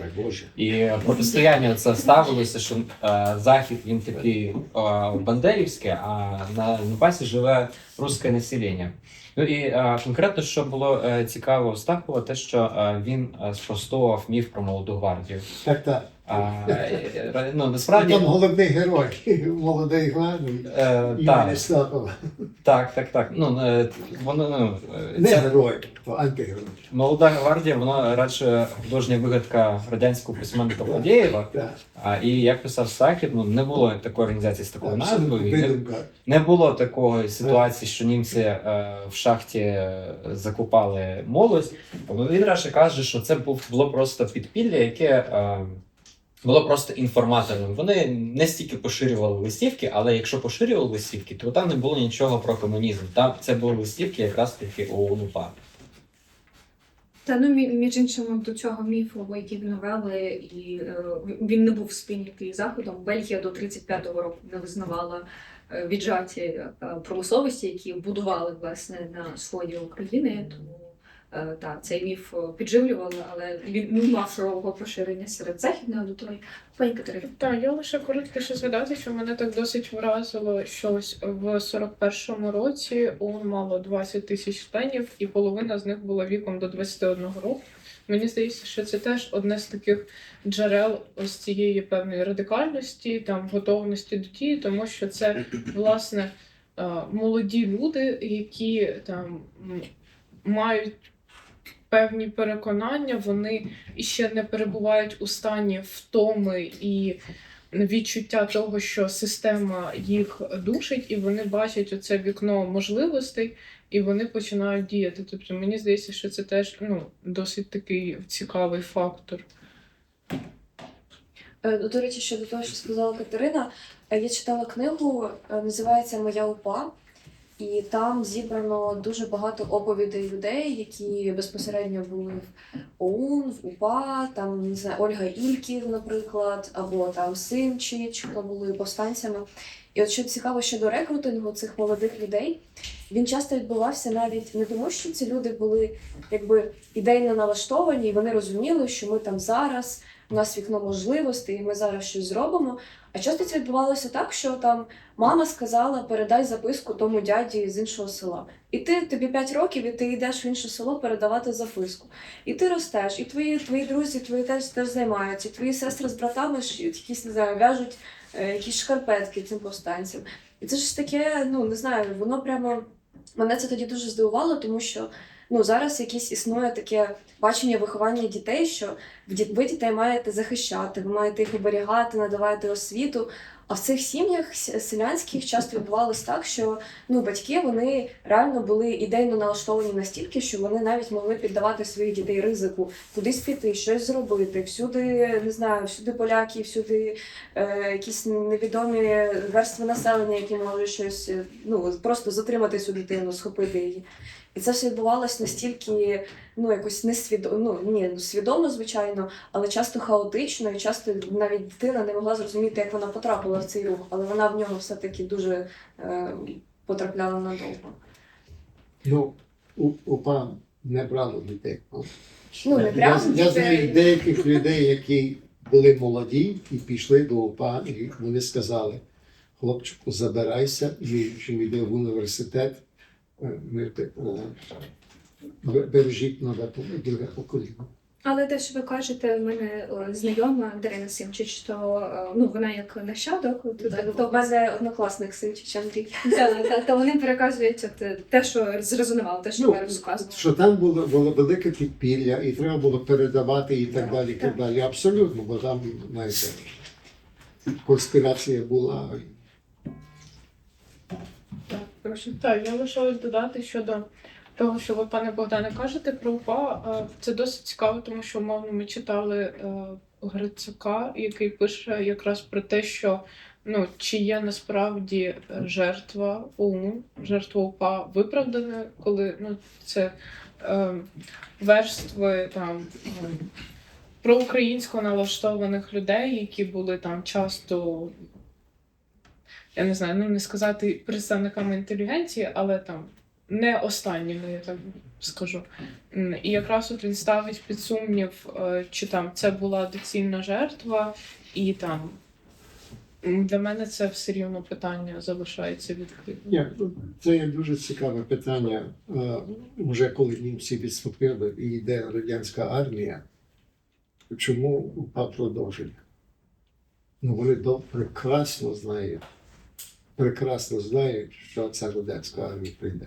Була якась надія, що буде холодна війна, і що буде тертя, і ми можемо якось витежити. Але багато з цих людей знали, що вони, по-перше, не мали альтернативи. Там вже була така серйозний контроль, вони не могли якось переїхати в другу ідентичність. А також при кінці багато з них казали, що ми будемо воювати для історії, щоб наступне покоління буде знати, що хтось вмирав. Це незалежність. І я думаю, це просто феноменально. Ви проти?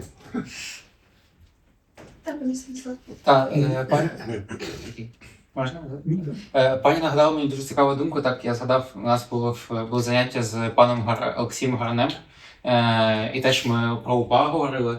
І він таку цікаву думку теж висловив. Не факт, що це його, а можливо, з якогось праці, я не впевнений. Якраз про цю м'яку силу, яку ми втратили, коли з цими бійцями УПА, ОУН, ми втратили дуже багатьох таких людей, які потім в майбутньому могли б допомогти нам відвоювати власні інтереси в межах уже умовного існуючого Радянського Союзу. І це я не можу стверджувати, що це правильне твердження, бо це ж все-таки міркування на тему «а що якби?», але все одно для роздумів це така дуже цікавий простір для думок, що було б, якби стільки людей не загинуло, стільки там цих повстанців, стільки цих зусиль залишилося б на території України і могли далі взаємодіяти в політичному дискурсі. Це цікава тема для роздумів для мене. Це не було так просто. Коли це 45-й рік, і там є облави, НКВД скрізь, І там є совєтські агенти, також в УПА, які свідчать, і я хочу стати цивільним, і якось будуть питати, а ти що, Іване, робив останні там 2 роки? А, гречку сіяли десь там, в Тернополі. О, я? То це було тяжко. І також я думаю, що там вже немає аж так багато людей. Що є дуже цікаво, є багато більше так званих упістів на Заході, чим то існувало. Я знав одного дуже цікавого упіста в Торонті, де якби подумати, як всі говорять, що це там цілий загине, а мені сказали, Богдана, ти знаєш, скільки є членів УПА в Торонті? А там здоровенна громада, 12. Are you kidding? 12, бо вони не могли іммігрувати. Їх заборонили. Тільки були ті групи, які пробивалися до Заходу, а всі другі мусили залишитися. Але це так, знаєш, дуже багато приписується до цієї справи. Пізнаю тезу Олексія Васильовича. Пані Анно. Там велика різниця між тими, які були в УПА, і ті були в дивізії. Це не які собі. І фатально це була перша дивізія, яка була розторошена і загинута. Оце, де був велика втрата української інтелігенції, це коли кликали українські провідники, деякі, Кубйович один з них, щоб записувалися в дивізію першу. Це було цвіт Галицький, дуже багато цвіт Галицький. І вона просто була знищена в Броди. Уже друга дивізія називалася Кукуризники. Їх ловили по площі. Пані Анно, ви з нами? Мабуть, ні. Так. Так, чути.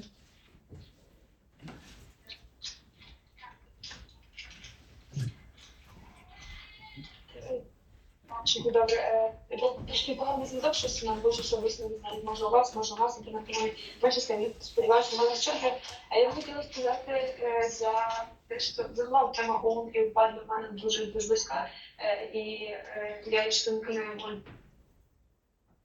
Тобто ми взаємодіємо, власне, з тим всім темами, і мені б хотілося сказати про те, що ті роки, 20-30 повного століття, вони загалом були таким часом, коли молодь ще з ній радикалізувалася, тому що політична ситуація вона не давала можливості легально відстоювати свої права. І це був такий час, коли молоді люди добивалися поставлених цілей будь-якими методами і збройним шляхом, і особливо стосувалося не тільки України, а й тих країн, де були гострі такі конфлікти між національними, і України, ясно більш зокрема. І одним з таких людей були досить Данилишин. І, власне, вони були тому, хто попри те, що вони розуміли, на що вони йдуть, вони розуміли, що їх чекає. Вони були молодими людьми, 25 років, вони пішли на те, щоб скоїти цю експропріацію. Для чого? Для того, щоб так само діяти на захист своєї держави, як це роблять і зараз наші люди. Тобто все це дуже перегукується. Той самий Іллєнка, Кравченка, той самий Іван Неревитва, студент Української академії, який загинув у свої 19 років за те саме, за що тоді боролися вони. І, власне, ще зачіпалася тема на Донбасі. Це теж дуже цікаво, що поширювалося дуже багато міфів про те, що там поле там було, там ніяких ООН, але це є багато доказів стосовно того, що справді там була така потужна теж мережа про українського руху, зокрема, в 1940-х роках було знайдено багато листівок, карикатур, які було поширено набагато більше з того, що я знаходила, я старіші в верхній частині України, але і на Сході теж багато народних пісень було знайдено, і це є такі проєкти, які досі бережуть ці пісні, і ці знахідки культури. Так само дуже вагомим прикладом є Христина Алчевська, яка попри стереотип, що там жінкам особливо треба господарювати, так, світу не потрібно, вона кидала виклик там цій системі Російської імперії, і вона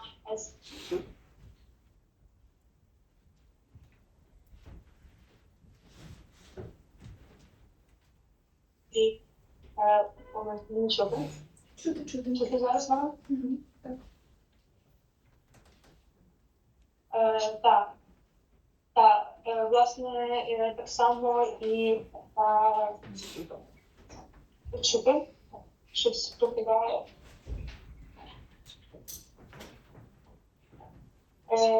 Сподіваюся, чути. Так само Борис Лінченко, який був викладачем на Луганщині.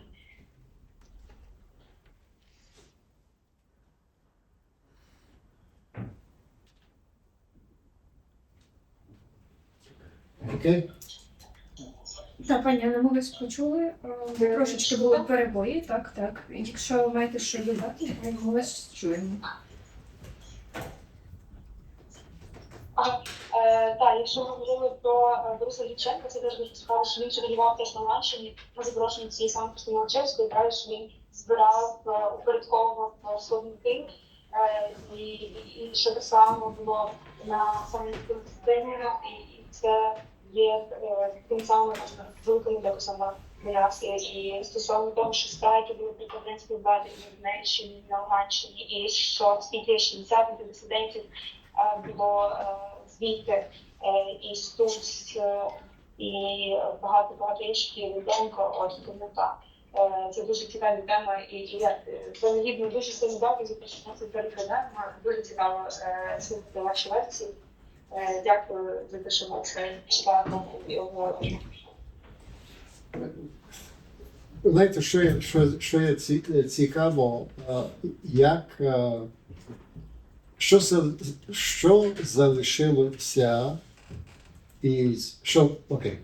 Ті у пісні, які казали, що ми воюємо, щоб просто було зафіксовано в історії, що ми воювали і щось таке пробували робити.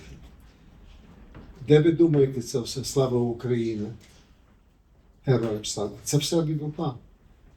Це від ОУН. Я, між іншим, був шокований, бо я був один з тих, що не був ідеологічно, не любив, не був великим прихильником інтегрального націоналізму, як і більшість населення. І, знаєш, гасло «Україна для українців» – це не є аж така дуже добра ідея. Але що це залишило? Я був шокований, як це все було прийнято в сучасних умовах. Оце, слава Україні, героям слава, а ще треба додати смерть ворогам. І це стало дуже великою частиною цієї культури і цього всього. Це є дуже... Але воно має зовсім другий зміст. Не має зовсім другий зміст. Але, знаєте, і гімн УПА є просто блискучий. Він має просто окремий контекст. Згодились мені і так далі. Про СС згадали, зокрема про Залишина. Мені особисто, коли згадуються ці формування, мені згадується теза Субтайного про те, що багато згадуємо на цьому курсі про трагедію України, і одна з них, про яку казав Субтайний, це те, що українці ніколи не воювали за Україну в цей час. Тобто в цей час було, згадую, умовно кажучи, моїх предків, там в мене прадід воював один за Совєтський Союз, один воював за Польщу в Другій світовій, точніше, але за Україну по факту воювали тільки УПА, які не мали ні спорядження, ні фінансування, по факту нічого, крім там, можливо, деяких тактичних союзів і так далі. Але мені, коли починається вся дискусія вкотре в суспільстві якоюсь мірою про СС Галичина, то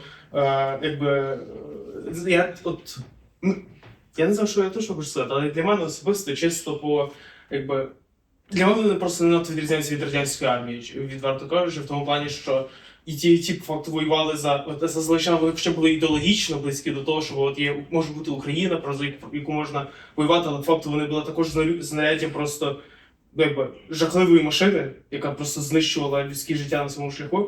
От, і от саме оця от річ, що українці воювали проти українців в двох різних арміях, це от така жахлива річ в тому плані. Ну, коли ти не маєш свою державу, не маєш армію, ти будеш служити в інших військах.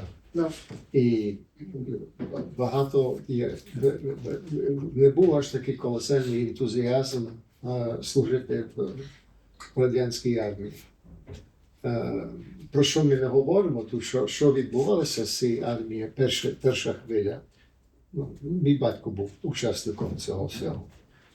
Що сталося, як вони зірвали Дніпрогес, нікому не кажучи, як сотки тисяч солдатів опинилися на правобережжі.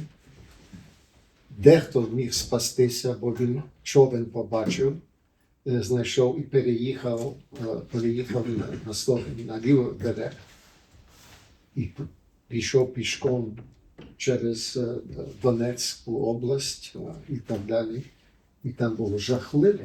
Там були десятки тисяч людей були мертві. І це все було, ці всі війська, декілька сот тисяч, які були на правому березі, коли зірвали Дніпрогес, вони були окружені. Не мали, і ви знаєте це все, гризе зубам фашистів. Вони були досить гвинтівок. Це Плотніков мав дуже цікаву сьогодні інтерв'ю, я так люблю його слухати. Він каже, одне, що треба зрозуміти, що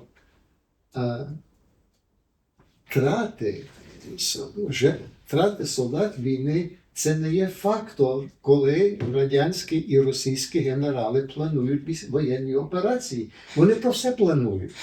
А втрату військ, це просто, it's not a factor, так? І будуть продовжувати. Як довго вони будуть таке робити? Будуть робити. Так і робили. Жуков. Ці втрати на війні радянських військ було 6-7 разів більше, чим другі війська. Вони просто не рахувалися. Жахливі були. Так, колега в дисципlinому в нас зазначила про Христину Лошевську. Я дуже коротко хочу згадати про це, бо дуже недооцінена тема, бо вона відкрила 2 школи в Російській імперії, які викладали виключно українською мовою. Христина Лошевська, вона з Луганської області, власне, в Перевальському під сучасним Лошевськом і десь в Харкові. І, власне, Борис Гринченко не тільки робив словники, він писав підручники для Христини Лошевської, і він викладав в її школах конкретно. Це були приватні школи. Так, це дуже унікальний випадок, коли викладання було українською мовою в Російській імперії. Чекайте, чи вони коли Гринченка абетку заборонили? Буквально. Не знаю. Це... Я не пам'ятаю. Не то, що я там жив.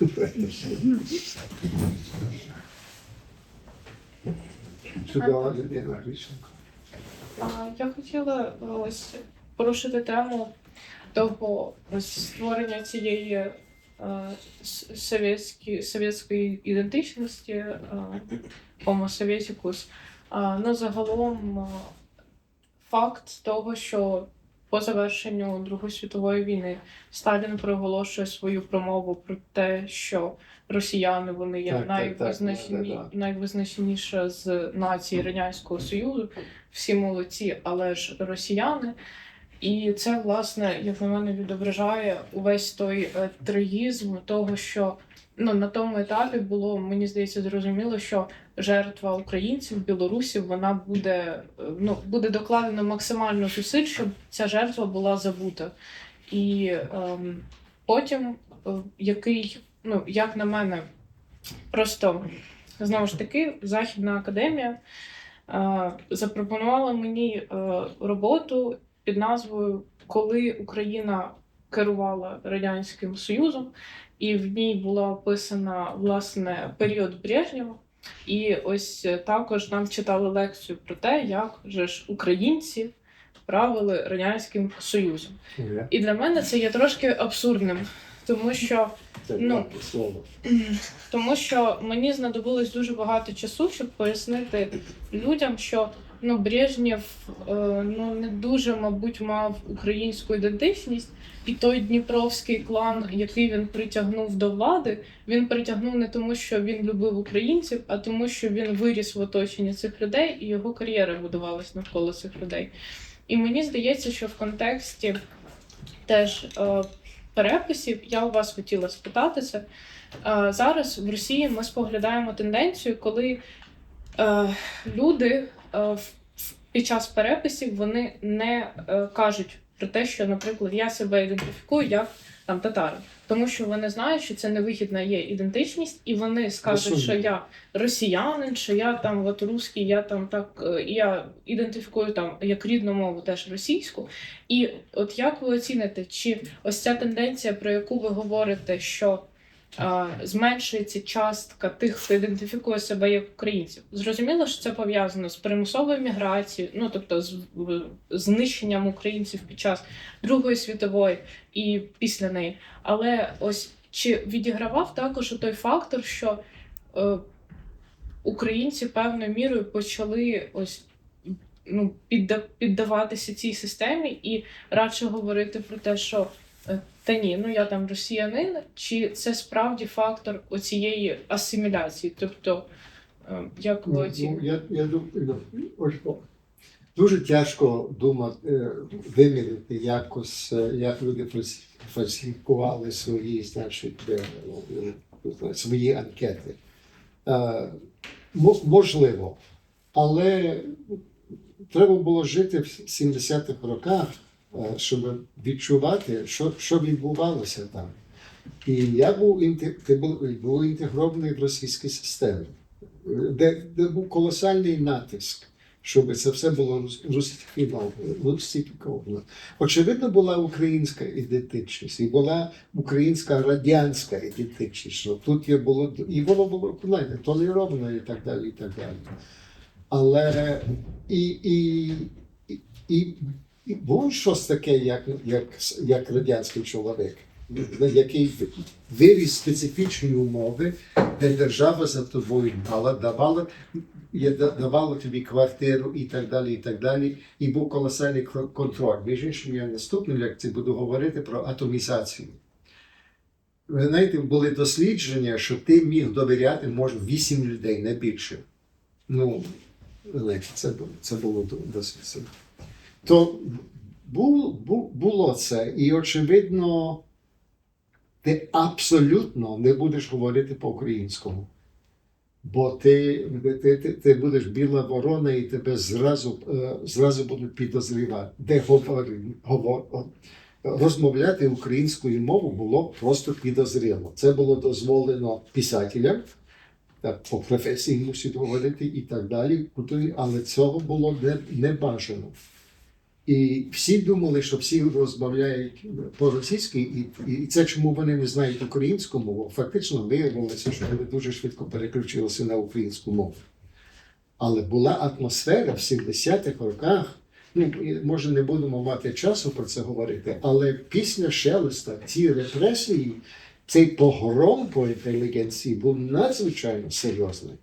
Це хто казав, що я можу це сказати по-англійськи, сказали, чи брат сказав, як в Москві ногті тобі ріжуть, як кару, Україні пальці або цілу руку беруть. Це там 60% політв'язнів були українці. Це був феномен, це було дуже-дуже велике. І це дуже було переслідування. Це не було шутка, це було really serious.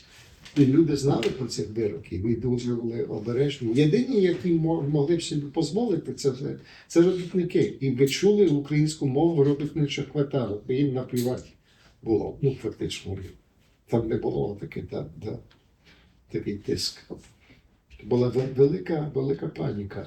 Це були великі репресії. Нічого подібного до Сталіна, але все ж таки сидять саджали по 15 років, в психушку ставили і так далі. Це дисиденти. А то, я не знаю, може тепер скажу. Я дав дослідження про дисидентів. І воно, я думаю, в книжці просто всі дані ми поставили, можливі дані, які поставили, і це були ті часи, де треба було punch-cards робити і так далі. Ну і тоді ти можеш робити correlations. І виявилося, який великий відсоток людей, які стали дисидентами в Києві, всі належали до хору, аматорського хору Академії наук. Коли була атомізація, де в радянські часи в Києві ти міг зустріти легітимно і в якісь обставинах, де ти можеш про обставини і predicament України говорити. Такий невинний хор. І нам було хоче. Друге, що є дуже цікаве про Україну, що найгірші це були гуманітарні факультети. Це історія і так далі, які це просто там люди мали дуже мало. Люди були байдужі і цинічні і так далі. Абсолютно протилежне до студентського руху на Заході, де це були гуманітарні. А тут найбільш радикально настроєні це були фізики і так далі. І коли рух прийшов, коли рух розвивався, де були всі зустрічі руху і з'їзди політехніки? Київський університет не давав нічого, а політехніка давала. Їм більше наплювати було, були самостійні. Це дуже цікаво, що технічна інтелігенція була досить авангардна в той момент. Протилежності до так званої гуманітарної, за винятком деяких людей. І ця слабість України в суспільних науках, це було дуже видно після незалежності. Обмаль людей, які знали, що чи соціологію, або щось таке. Але це цікаво. The most radical elements of society were physicists and engineers. Engineers, на Заході кажуть, що це найбільш консервативна, тупа група. А тут вони провідні. Так, хотів якраз додати за освіту. Дійсно, насправді, взяти ту ж політологію, в якому стані вона була, коли розпався Радянський Союз, політологія в Радянському Союзі було це вчити компартію. Все, більш нічого абсолютно. Я хотів додати, якраз щодо виходить того, що технічні спеціальності часто були якоюсь радикальною інтелігенцією, були самими активними. Ми на іншому курсі з паном Гомзою, здається, проходили якраз, там було цікаве дослідження про пов'язаність ісламізму і інженерів. Тобто там було таке дослідження, що часто членами ісламістських організацій є так інженери або люди інших технічних спеціальностей, і в результаті дослідження вияснилося, що насправді люди загалом технічних спеціальностей є більш схильними до якихось радикальних ідей, і саме до правих радикальних ідей. Якщо люди з гуманітарних, вони частіше спокійні, якщо щось схильні до екстремізму, то до лівих. Це правда. Скільки ті люди, які 7-11, це було купа інженерів. Так, і там в іспитовому завданні, здається, одна з характеристик, коли студенти витягували, це технічна спеціальність гуманітарного плану. Теж резонує. Пані Аліно. Так, я хотіла додати до думки про реєстрацію людей за певною національністю. Для мене воно виглядає так, що насправді це не зовсім взагалі можна було спрогнозувати, як людина з певною записною ідентичністю себе поведе, тому що ідентичність і це прийняття радикальної сторони, вони відбуваються, коли є якийсь зовнішній каталізатор. Це те, що ми побачили, наприклад, там з повномасштабку, з 2014 року теж. І Я просто бачу навіть по своїй сім'ї, що люди, які були записані як русські, типу мій дідусь, в результаті стали прям конкретно такими суперукраїнськими людьми. А люди, які були записані як українці, в результаті опинилися путіністами. І тобто, що тут явно не просто оце записатися, що це означає. І, наприклад, люди, які теж записувалися там як росіяни через те, що вони етнічно були росіянами, все одно взагалі нічого не означало про їхню подальшу ідентичність. І це просто дуже цікаво, наскільки це насправді таке багатогранне, і я навіть не впевнена. Мені буде цікаво, якщо були якісь такі дослідження по прогнозуванню поведінки, але я думаю, що це теж не зовсім якби методологічно можна зробити. Тут декілька моментів. По-перше, when you deal with big numbers, так, то це не можна вживати якісь там нюанси. Але є також, як ти говориш по-українськи, по російській мові, дуже багато залежить, чи ти є, як довго ти жив в Україні, які то були твої зв'язки і так далі, і так далі.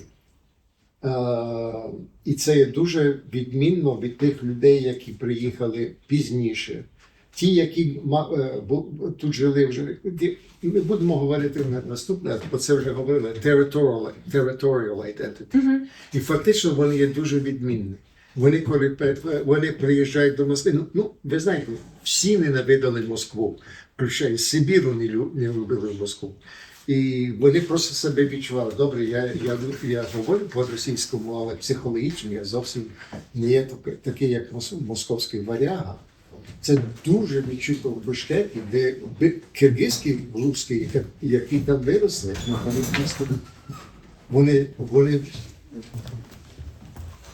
дуже великі критики руського миру, який приходив в Китай.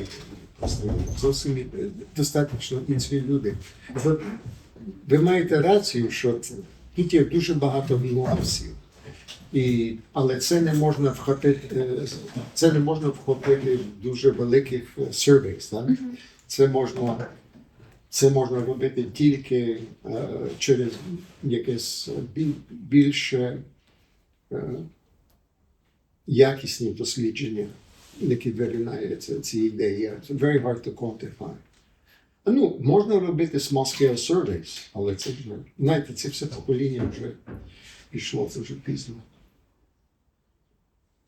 Так, пані Катерина і пані Анна зачепили таку важливу тему про, власне, культурний фреймворк того, які газети були, чи були вони про романи, про пісні, які заходили і поширювалися, мабуть, ще з курсу Наталі Анатоліївни, ви пам'ятаєте, скоріш за все, вона мені давала Андерсона на прочитання, де роман і газета вважаються двома такими культурними реліквіями, які поширюють національну ідею, тому що газета, тут він грабівську ідею бере про те, що газета заміняє нам ранкову молитву, а роман – це, власне, час, де ми зустрічаємо однорідний простір героїв, які ми ніколи, можливо, в житті не зустріли, але це те об'єднавче плетиво, яке нас робить нацією. І от давайте, можливо, присвятимо другу частину, фінальну частину семінару, вашому враженню того, яким чином відсутність, чи, можливо, точкова наявність певних творів, про які ми сьогодні, зокрема, говорили, сприяли, якщо сприяли національному руху.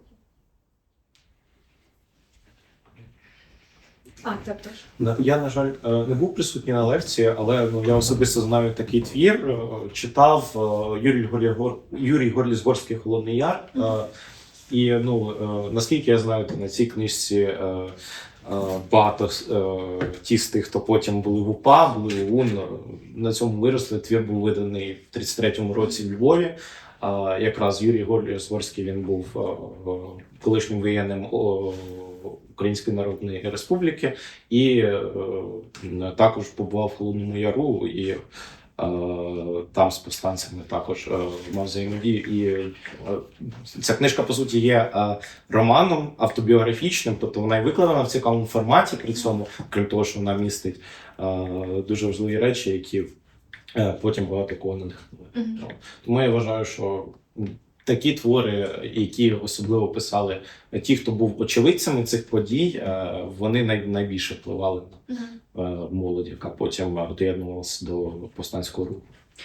Якщо не помиляюся, Катерина Зрембої книжка «Схід українського сонця», де вона каже про те, як ці камерні, скажімо так, спільноти, ну, вона акцентує свою увагу на Донецьку і Луганську, як вони, кейс-стадія дуже широка, тобто там різні спільноти розглядаються, як вони зберігали і цю спадщину передавали. Можливо, ще когось є навколо? Я, може, подивилася на це зі зворотнього боку, оцінивши вплив, навпаки, тиску російського. Ну, що я маю на увазі, що, ну, знову ж таки, це ще внутрішнє відчуття, що ми навіть зараз ще в процесі позбуття того від тої звички споживати російський контент. Я не знаю, як це пояснити, але таке враження, що він реально у нас певною мірою був вкорінений, ну, зрозуміло, що він був насаджений. Ось це, ну, просто... Я не є, ну, я там 2005 року народження, я виросла на російській літературі. Не тому, що мої батьки є дуже патріотичні. Там, ну, школа теж у мене була дуже патріотична, але це не заважало програмі зарубіжної літератури складатися переважно на 80% з російських книг, які нам показували як вершина геніальності світової. Ну, тому що... Ну, а хто це робив? Це люди, які думали, що, ви знаєте, російська культура – це якась там, я не знаю, вершина світової цивілізації. Вони ні чорта не знали про французьку літературу, англійську літературу. Ви знаєте, назвіть мені добрі романи, які написані російською мовою від радянського періоду. Ну, можете перечислити нам, може, знаєте, ну, 2 руки максимум. Подивіться, що сталося в літературі західних в той період. Ну, просто, знаєте, це мені людина, яка дуже добре, ну, виріс просто в другому контексті. Ну, окей, cool. Всі читали Толстой. Ну, great, you know. І дехто читав Достоєвського. And what else? Ну, Пушкіна на Заході не читають, because that's Russian poetry. І воно в перекладі, воно не є аж так цікаво. Да? So, це є міжнародний вплив російської культури є достатньо малий, бо просто його немає аж так багато. Це просто росіяни роздувають це все як вершина всього. Боже, ну. Так, ну я, власне, і говорю про цю штучність, і мені дуже в цьому контексті подобається пан Це не освіченість, між іншим. Це чому освіта міняється тепер, і є ширші діапазони. Дуже багато перекладів тепер є. І тепер українські книжки є дуже-дуже цікаві, дуже багато. Це є бум за останні роки. Так, це правда. Я був в 70-х роках тут, в 80-х роках. Я пробував знайти українські книжки. Бо їх не було. Це було онлайн. Там є офіційні, маленька колекція. Це все було на російській мові. Так, і ось те, що я якраз хотіла, ну, власне, основна ідея, це того, що та перевага російського контенту, хоча, ну, зрозуміло, що дуже багато людей його відштовхували, їм він не подобався. Але через те, що там це часто було виключно те, що вони могли споживати, певні дискурси, вони все рівно просочувалися в людях. Що я маю на увазі? Там, умовно, зображення Центральної Азії як нецивілізованого краю, який Росія цивілізувала і якому вона там подарувала. Зображення українців просто як хохлів, як неосвічених селян і змушення, ну, те відчуття, яке там у мене, це викликає це бажання там відсторонитися від українського як чогось нижчого, ніж російське. Ну, вони це працювали 50 років. Так. Цю хворобу не виздоровіш. І тому, ну, мені здається, що там ми маємо докладати ще дуже багато зусиль, щоб це подолати, і тут якраз, ну, протистояти тому натиску російського контенту, в принципі. Знаєте, є такий мем про те, що французька література я помру за року, англійська література я помру за року, російська я помру. А ви, до речі, згадали Мирослава Шкандрія, і от у нього ця книга «В обіймах імперії». Між іншим, він там дуже цікаво, мені здається, резонує з вашими поглядами, покаже, яким чином навіть конструювалося відношення в літературі до петлюрівців, мазепинців, бандерівців. Тобто це були окремі категорії, лексичні, які прошу. Так, колега згадала про там освіту, про російську літературу, навіть там після, ну, і теж ми всі десь одного року народження. Ну, я не знаю, хотілося б тут дати, ну, як просто думка про те, що, от, наприклад, викладачі зарубіжної літератури, як ви кажете, що більшість там було купа російських творів, 80%. Більшість викладачів зарубіжної літератури були в минулому викладачами російської літератури. Це просто всі ці викладачі, які були викладачами російської, вони перекваліфікувались в викладачів зарубіжної. І, звичайно, вони продовжують вчити так само. Вони другого не знають. Так, вони не знають. І так само теж ми говоримо про те, що там орієнтація на російську літературу, культуру, тому що, умовно, всі ці викладачі так само жили в Радянському Союзі, і ніхто там не знав англійської мови, ніхто там не читав закордонних нічого. Вони всі завжди читали російську літературу. І вони далі по інерції це нам всім викладають. Тепер вже, по інерції тепер виділяють зараз вже ні. нове покоління. А коли стала незалежність в 91-му році, технічні праці і так далі, дуже багато цікавих західних перекладів, це все було російською мовою. Це чому ми заснували Соломію в 92-му основи, і ми видали 400 книжок, які були переклади, що можна було читати Віткенстайна. І коли казали, що вона ж українська мова, ми першу книжку, що ми випустили, це був «Букучор» на українській мові. Книжка, яка була там 500 сторінок, і ми, зокрема, робили книжки, які не були видані в Росії. І переклад був, бо багато з перекладів, які були в Україні, це з російської на українську. Переклади були з оригіналу. І ціла когорта, значить, бухгалтерів, знаєте, масово купували цю книжку. Це був бестселер. Це 2-3 тисячі книжок продали. Це такий дуже-дуже великий том. Це треба було робити. І це, знаєте, ми це робили. А тепер є багато більше. Як я ходжу по цих книгарнях, я просто, знаєте, моя сторона вже просто милується, коли я бачу це все. Але обмаль є праць наукових, знаєте, in the social sciences. І дуже розпорошено, знаєте, дуже розпорошена інформація. Нічого. Я нічим є користувач українського AI. Що? У мене. Треба задавати, нагружати. Прямо як Леся Українка, вона теж вмовлялася з російською перекладати на українську, вона тільки мовами оригіналу. А, до речі, те, що ви сказали за вчителів зарубіжної літератури, як людина, яка бабуся, вчитель зарубіжної літератури, може сказати, що дійсно зарубіжна література за фахом вважалася російською літературою. Пані Анно?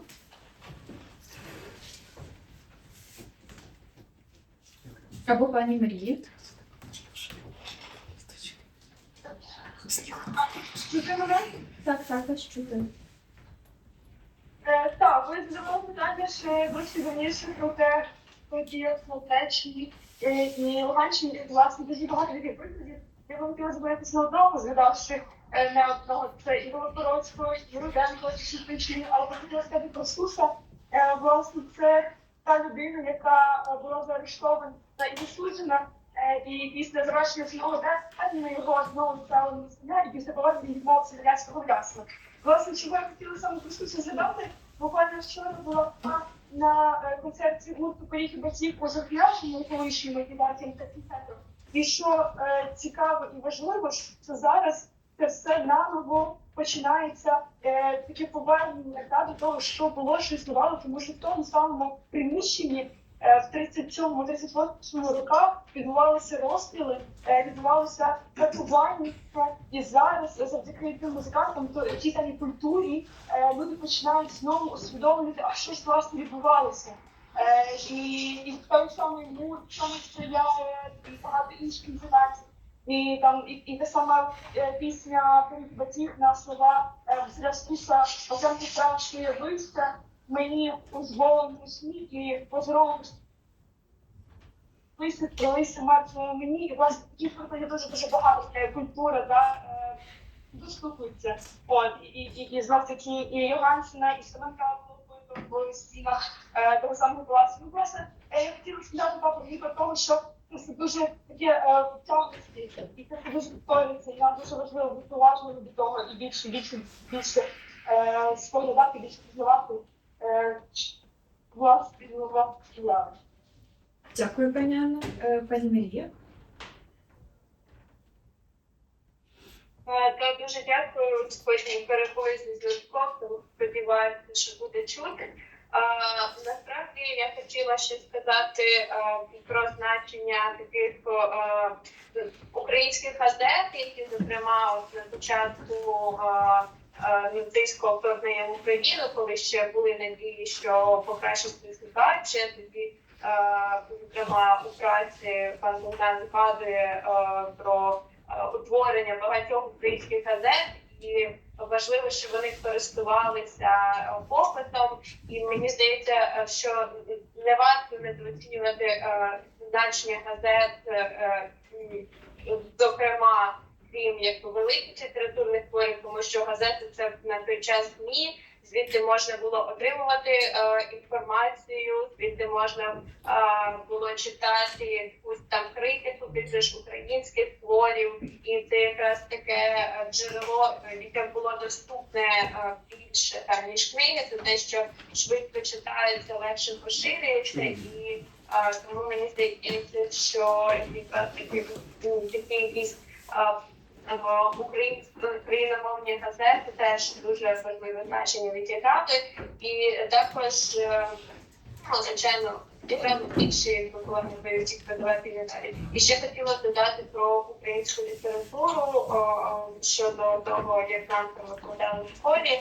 Теж мені здається, що дуже важливо для вчителів, зокрема української літератури, висвітлювати, в яких контекстах вона писалась, висвітлювати її якби переваги, тому що часто серед учнів там сприймається, що от українська література про селянство, це не цікаво, і важливо, зокрема, висвітлювати, чим українська література класна, зокрема, там твори вже дисидентів, і ці теж мали значення. От загалом я сподіваюся, що мене будуть чути. Діапазон української літератури розширився після того, як Забушко написала про український секс. Між іншим, Богданцева знак краще. Славибільськ. Ви згадували про ці тексти, які є універсальними для українців, якщо можна сказати. От я згадував, що мені батько такого рекомендував, тому що я десь дуже багато читаю, я згадав, що він говорив багато про Малика. Володимир Малик, дуже великий письменник, я от зараз подивився, про що писав Малик, і це «Козаки». Це «Посол Рушейтан», це велика трилогія, там де посол, їде в Туреччину, шпіон, це вся фігня. От, і плюс ще одна книга, яка в мене вдома дуже стара, це «Кобзар», когось 60 якогось там року народження, видання.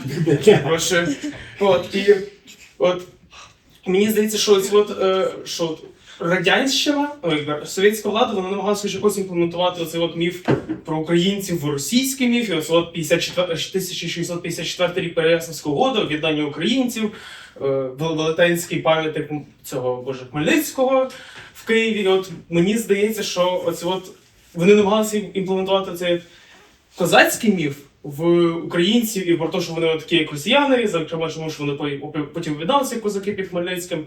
І от я думаю, що якраз універсальність цього міфу, про те, що є козаки, які так ненавидять владу, ненавидять все і готові боротися за це, мені здається, що це якоюсь мірою послужило цим універсальним текстом, про те, що росіяни все-таки в них є свої козаки, але це інша зовсім група, це зовсім інші соціальні історії і так далі. Колонізатори.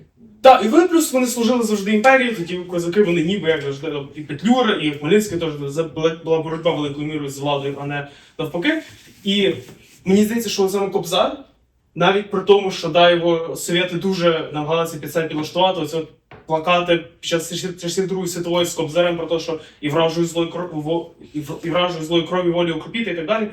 Це все, звичайно, вони намагалися використати для своїх цілей, але зрештою, ну, якби Шевченко це універсальний досвід саме для українців. І от мені здається, що саме це є таким прекрасним прикладом цього універсального тексту, який саме став такою аналогом Біблії, але саме в українців. Тому що Кобзаря не було ніде в Росії, крім як українських родинах. От. Шевченко радикалізує всіх тих, які прочитали його. І головна, одна із того, що вражає Шевченко як поет, це його гнів. Це що? Гнів, він є злий. And he says what he thinks about the enemies. Кохайтеся чорнобривцями з москалями, москалі чужі, де холодно з нами. І так далі, і так далі. Це потрясаюче Шевченко. Його можна читати на дуже багато рівнів, але це такий, ну, це просто геній, який не тільки що вона є дуже добра поезія, але він вхопив дуже, як би сказати, якусь істину і суть. The predicament становить в Україні, і це фантастика. Але, ви знаєте, оця, знаєте, козаки і так далі, між іншим, це не було ж так дуже, в Радянському Союзі не дуже це хотіли. Не хотіли бачити ніякий музей козаків, відновлення Хортиці і так далі. Бо тоді треба сказати, що Катерина Вража мати знищена Запорізьку Січ. Вони мали дуже великі проблеми з українською історією. Але в українському фольклорі я дуже співчуваю тим людям, які в радянський період були фанати ці оповідання про запорожців і козаків і так далі. Оце є пласт історії, який має цінності, яких в росіян немає. І фактично це дуже цікавий egalitarian, воно самодіє, не чекає. Там є дуже багато меседжів в тому пласті. І коли ми хочемо казати, що українці мають якусь другу, the mental map of Ukrainians, є другий, воно складається якраз із цих елементів. І це є дуже важливо. І це не, я думаю, це є чудово, що ми маємо оцей колосальний пласт, який формує, який є в базі. І багато в Україні, you ask them the first thing, вони будуть говорити про козаки, про Січ і так далі, і так далі. Це не є погано, це є супер добре.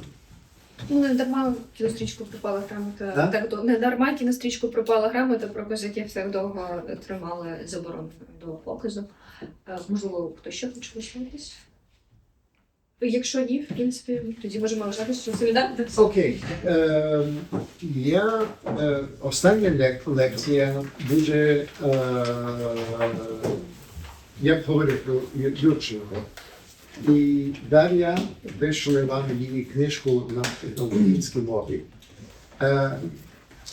She's a socialist, patriotic Ukrainian. Але там є колосальна емпірична база про формування і так далі, і так далі. І вона правильно ставить порядок денний, соціальну справедливість і так далі, і так далі.